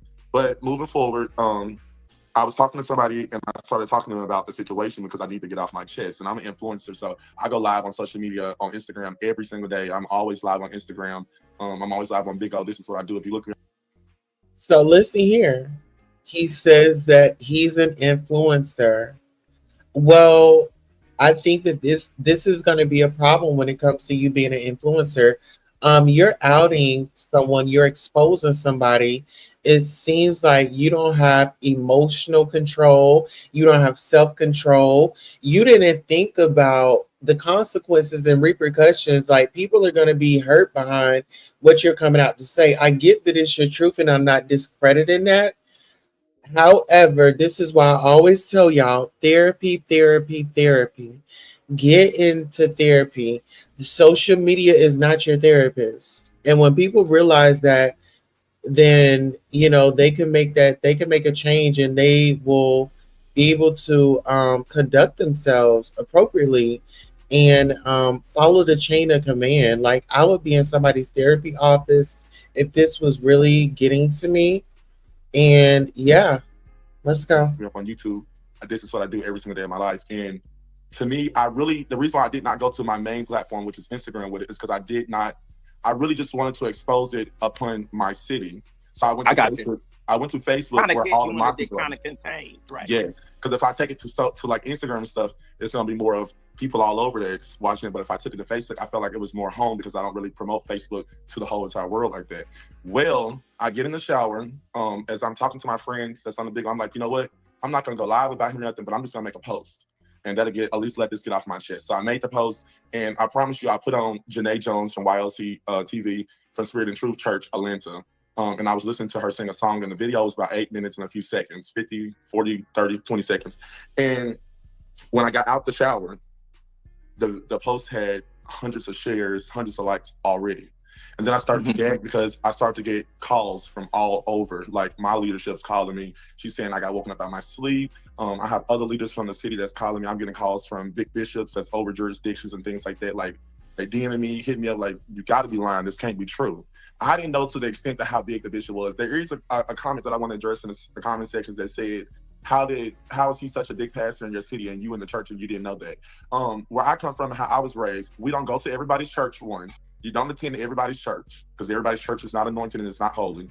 Me, when I go to church, I know I'm a sinner. Let's clarify that too. I know that I'm gay. I know it's against abomination. It's in the Bible that we shouldn't be gay. I do all those different types of things. But that does not justify, because I'm gay, I never came on any of these lives, any of these interviews, any of that since this began, and said anything, didn't take accountability for the things that I do. Right. To me, And I just want to interject this. I'm a church kid.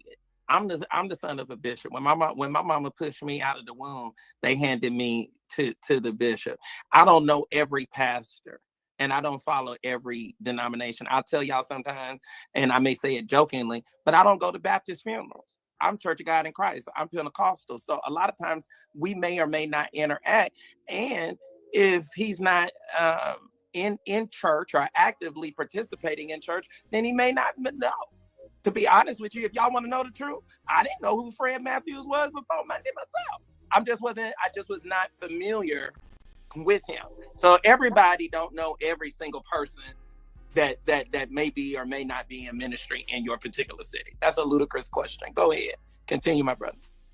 So moving forward, I do want people to stop running with that narrative that, oh, J-Rock is doing this for clout. He's doing it for the money. I had clout and I had money before Monday. Remember that. I'm not falling off. I'm not doing bad. The porn is selling. No shade to nobody. I make money outside of porn and I make money outside of this. I have not collected a dime from a soul since this started. I was told today not to do this interview because I need to be paid. And you know what? Me being me, I don't want to be paid. I want y'all to understand this is not about money to me. This is not getting at the bishop. The bishop doesn't owe me a dime. It wasn't nothing about that. To me, I did it because I wanted to bring awareness to the church. Our generation is a generation that lives in this aspect of, if that's my pastor, I'm a ride for my pastor, no matter if my pastor is wrong or right. We, as the generation that's coming up, do not know how to hold the seniors accountable in our church and not even hold ourselves accountable.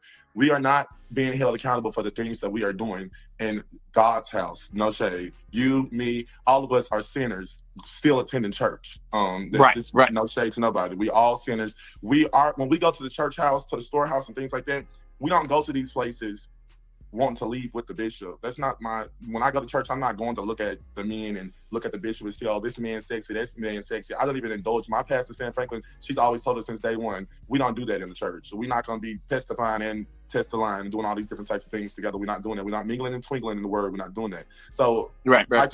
I felt so convicted and I felt so like thrown off when I found out that he was a bishop. And it was just like, okay. I did text him before in March and asked him, I'm like, oh, you're a pastor. I could not confirm that it was him because I didn't, get the face. The face just wasn't clicking for me at the time. But when I went and I watched the live and I heard that voice, it dawned on me. I'm like, you know what? This is the man that I've been fucking. This is him. Wow. This is the man. And it needs to be heard across the world. I don't care what nobody say. I'm going to do every interview that they bring to me because we are going to bring awareness to the storehouse about the pastors in this generation. Okay. So this guy's saying that he's a corn star. He makes money. He's been dealing with this guy. he had a feeling that this guy was a pastor, right? In March. And so, once again, he's a preacher's kid. You're out here, you're sinning, you're doing all of this. What gives you the God-given right to come out here and put somebody on blast when you're out here fornicating and doing the most?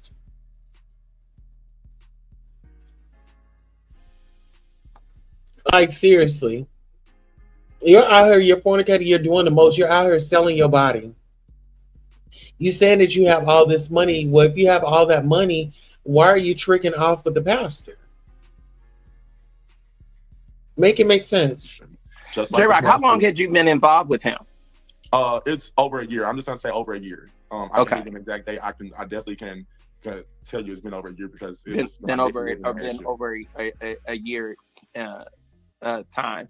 So did there, besides you just so happen to see his live or watch his live and then find out there was no level of conflict or there was no kind of this is not you're trying to get back at him or anything of that sort? No, he didn't do nothing. He didn't do nothing to me like that just would provoke me to go do this. It's just the fact that. So he's saying the man didn't do anything to him. He just flipped out. He flipped. I could not fabricate. You felt convicted. Yes, I couldn't in my mind sit there and just allow my community to be sitting here. Okay, it is something that provoked me. Let me stop lying. He was preaching. I continued to watch the sermon. I watched most of all his sermons leading up until. Okay, so listen here. He admits that he's lying. When he was asked a certain question, it was either yes or no. So now it leads me to believe that you are lying about more things than just one. Been over a year time. So did there, besides you just so happen to see his live or watch his live and then find out there was no level of conflict or there was no kind of this is not you're trying to get back at him or anything of that sort? No, he didn't do nothing. He didn't do nothing to me like that just would provoke me to go do this. It's just the fact that I could not fabricate. You felt convicted. Yes, I couldn't in my mind sit there and just allow my community to be sitting here. Okay, it is something that provoked me. Let me stop lying. He was preaching. I continued to watch the sermon. I watched most of all his sermon. Leading up until Frank Stevenson ended his live. When Frank Stevenson ended his live, that's when my sister called and we was on a three-way call. So I stopped paying attention to the bishop, and I started talking about the situation to them. But he made a statement in his sermon that is going to be the hot topic that I speak on every time I come to a live. He said that he did not want nobody to lay hands on him or have leadership over him that was doing the things that was not supposed to be done in the church, such as the reference of 1 Corinthians 6:9-11 of the list of abominations, or, having multiple wives, the homosexuality. He spoke on a lot of things on why people don't qualify to lay hands on him and why he wouldn't allow it. And in my head, I'm thinking, when I did come back to the live, I came back to the part where they were praying. They were doing an altar call, and I'm seeing him laying hands on people, speaking in tongues, laying people out, and it disturbed me. It very much disturbed me. It didn't give. And it was a direct contradiction to what he had just said. Literally, I'm literally screaming out loud on the phone, like, how could you say this? And how could you do this, but then turn around and lay these people out? But you were just texting my phone last night for me to have a sexual intercourse with you. And then you want to go home to your wife and wake up on Sunday morning as if nothing is going on and you just this holier than thou pastor. It don't sit well with me. So my sole purpose of exposing the bishop, outside of texting his wife, we're going to touch on that topic too. Everybody keeps saying, why didn't you do it this way? Why did you? You know what, baby? Listen here. I think we got our answer right out of this video. He got triggered when he saw that man praying with another man and laying hands on another young man. And that young man was, in my mind, was attractive and it was his type. So J-Rock got offended. He J-Rock was watching this man on a live video, and this man had preached about, okay, well, men ain't supposed to be sleeping with men, and nobody's gonna be putting their hands on me. And then J-Rock looks, and then the pastor allegedly starts praying over another young man that was very attractive. And maybe J-Rock said, you know what? There's not gonna be a shortage on my payment, and he lost it. In my mind, let's go. You do it that way. The generation that we live in, the churches today will hide this. If you bring this out to the first lady, I guarantee you 100%, her, the team, and the bishop would have kept this under wraps, hid it. Let me tell you what they would have done. But guess what? If the first lady wanted to put it up under her dress, that is her business. That is her husband. You came in, you're the outsider. You're not you're not the first lady. If that woman wants to take her husband back, that is her God-given business. That woman went down that aisle. That woman said her vows to her husband. So whether if she wants to work it out with her husband or not, what does it have to do with you? You said what you had to say. You let everybody know that this pastor was messing around. You let everybody know that this pastor was giving you money. So what's the problem? You're out and the wife is still in. You're out and the wife is still in. That's her husband. They would have cashed you out. They would have cashed you out to the best of their ability and would have hoped and prayed that you would have walked away quietly and they would not have said nothing. Now, him and her may have stayed together, may have had separate bedrooms, maybe even had separate houses, but to keep face for the people and before the people, they would have stayed together and they would have brushed this right under the rug and would have made sure that you was well taken care of. Gag is today, over the last 24 hours, y'all, I have been contacted by thousands of people, and I don't exaggerate that thousands. I kid you not. I literally, before I even got on the live, I was just on the phone with my sister and telling them how exhausted I was of answering calls, of how exhausted I was of responding to messages, comments, DMs on every platform that you can name. And I'm not just talking about the ones that's popular. I'm talking about any platform. I'm getting text messages on Jack. I'm getting text messages on Grindr. I'm being serious. Like, I literally had... Well, you wouldn't have been getting any of that had you had a conversation with that man and said, hey, you know, I just found out that you are a pastor and I don't feel comfortable with going forward. And at this point, can you give me a severance pay?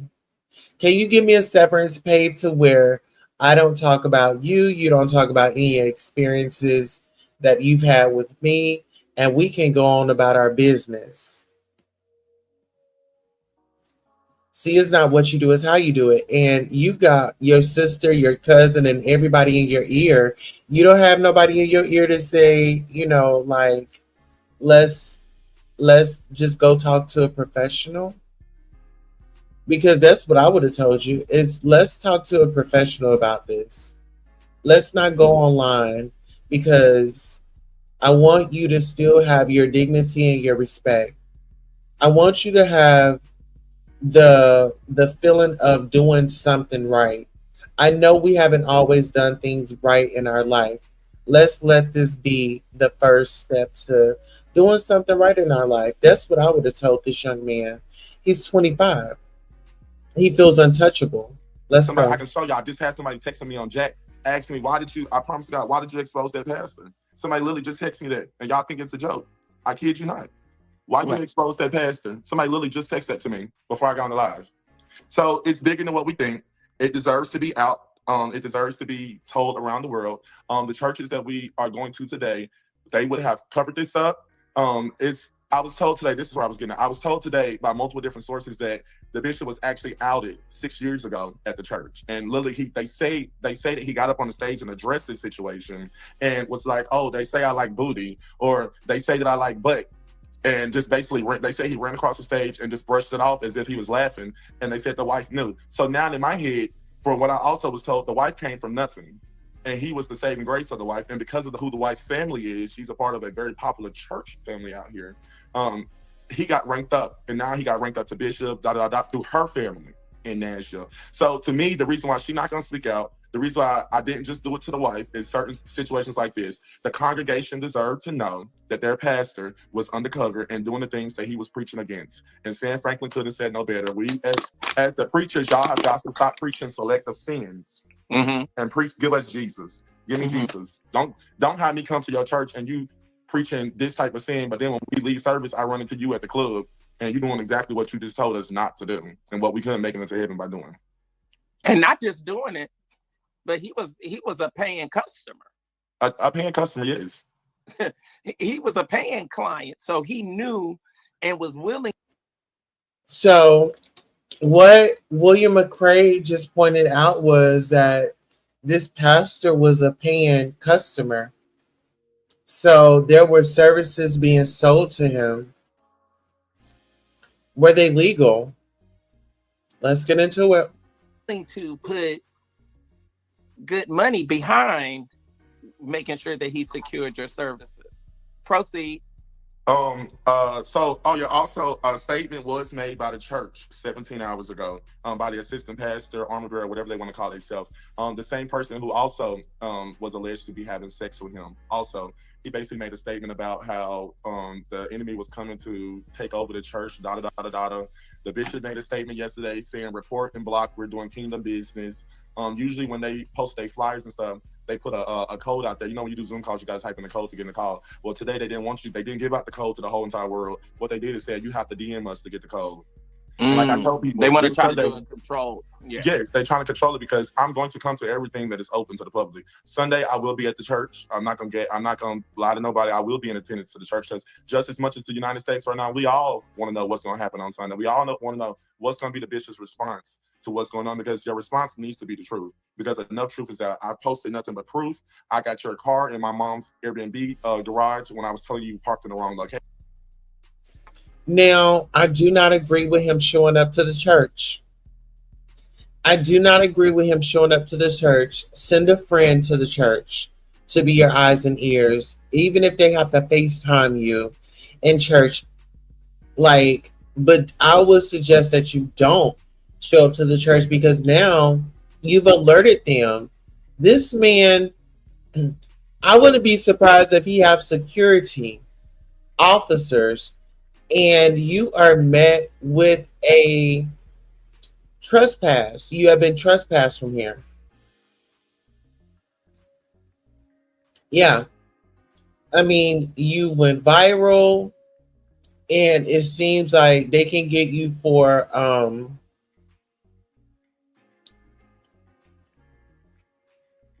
I want to say like what would that be called? Disorderly conduct. You're going to a church and you're trying to spread a narrative. You're trying to spread the fire even more because there's already a wildfire going on online, and now you're going to add water to it. Hey, I'm enough. What's up?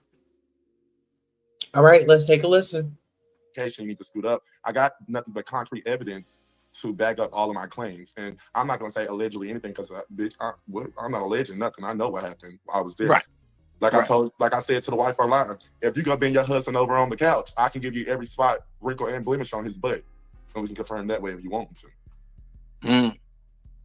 So you happened, your story, I don't know if you realize it. I'm the blogger that broke the Eddie Long story. And your story is so similar and so parallel to Santino Kemp's story until it's mind-blowing to me. Santino marketed his services, and this is 10 plus years ago now. He marketed his services on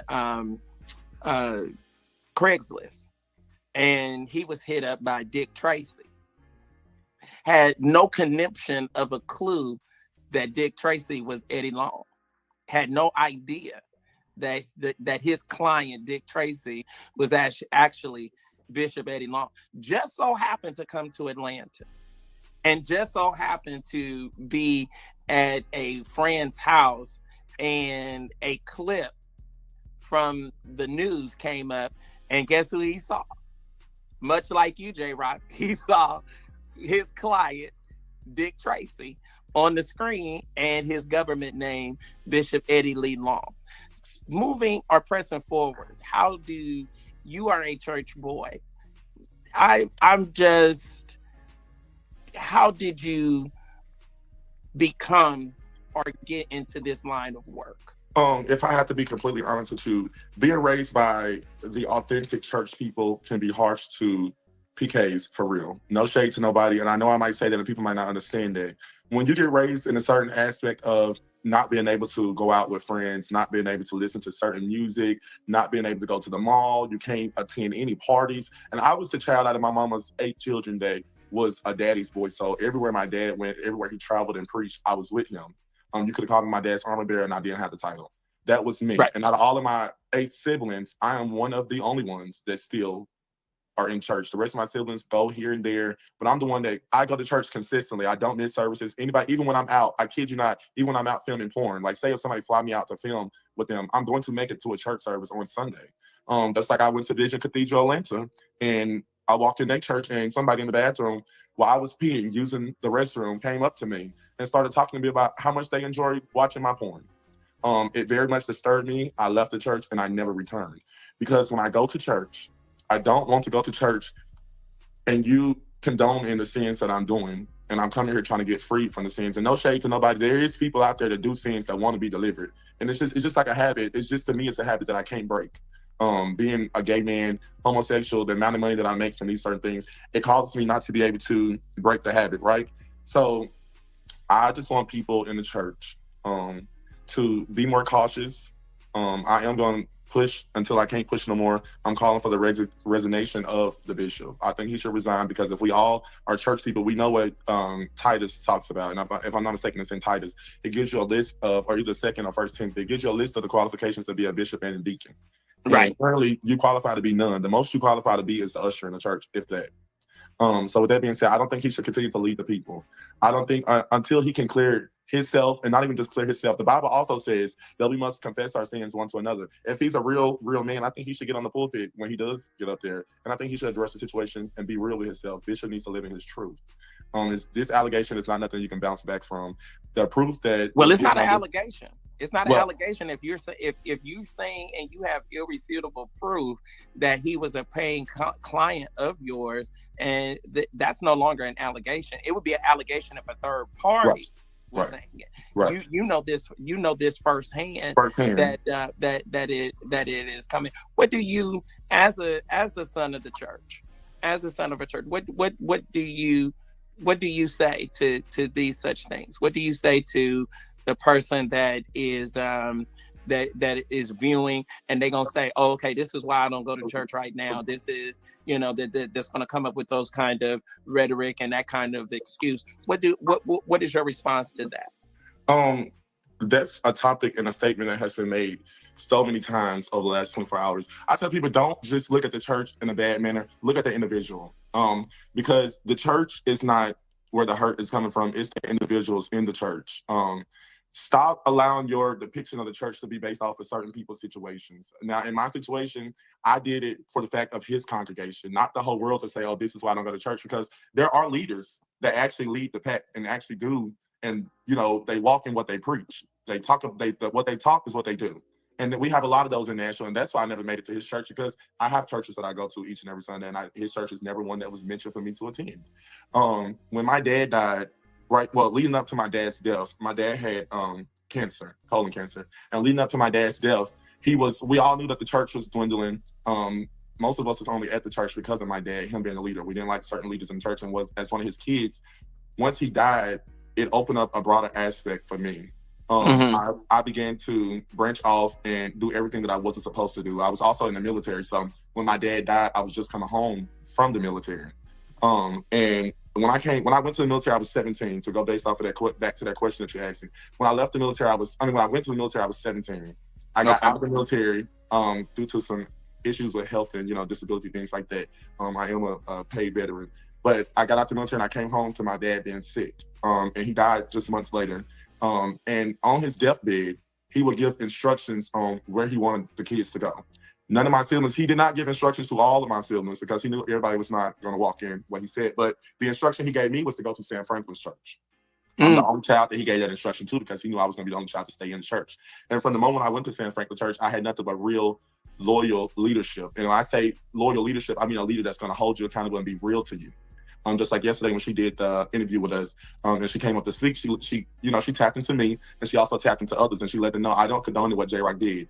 But she also was like, the story should have needed to be told anyway possible. Like, I was going to tell my story regardless. Even if my pastor told me not to, I'm just the type of person that would have did it, just based off the fact that I wanted people to know. And the reason why I am the way that I am today, when I came back from the Sam, if you're listening, because I want you to come up.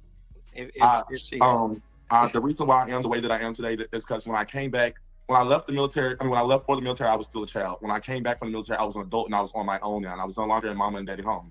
So when I came back, I tapped into people that were my friends before I left, but they were doing things that, I didn't condone it. But because I wanted to fit in, I started to join in. And then I became popular on social media, and I got to arguing with a porn star who told me I would never make it in this industry. And if you know anything about J-Rock, you don't tell me I can't do something because I'm going to go do it. And you gonna prove it wrong. I'm going to prove you wrong. So I went and I filmed the sex tape, and it went viral overnight. And it just I tapped into doing porn. And then the more that I tapped into doing porn, I became a big content creator, and I started meeting the big porn stars, things like that. So then I started tapping into charging people. I learned that know your worth. And I'm, some of y'all might call it escort or something, but to me, I just know my worth. I'm not gonna give you free sex. I know I'm a porn star. This is my job. This is what I do, but I'm not gonna do it for free. So call me a porn star, call me a prostitute. But I tapped into this type of stuff because this is what I came home, and this is all I knew. If you get what I'm saying. Wow. And that's how you encountered him. Going forward, what is the going forward? What does that look like for you, or how do you envision it?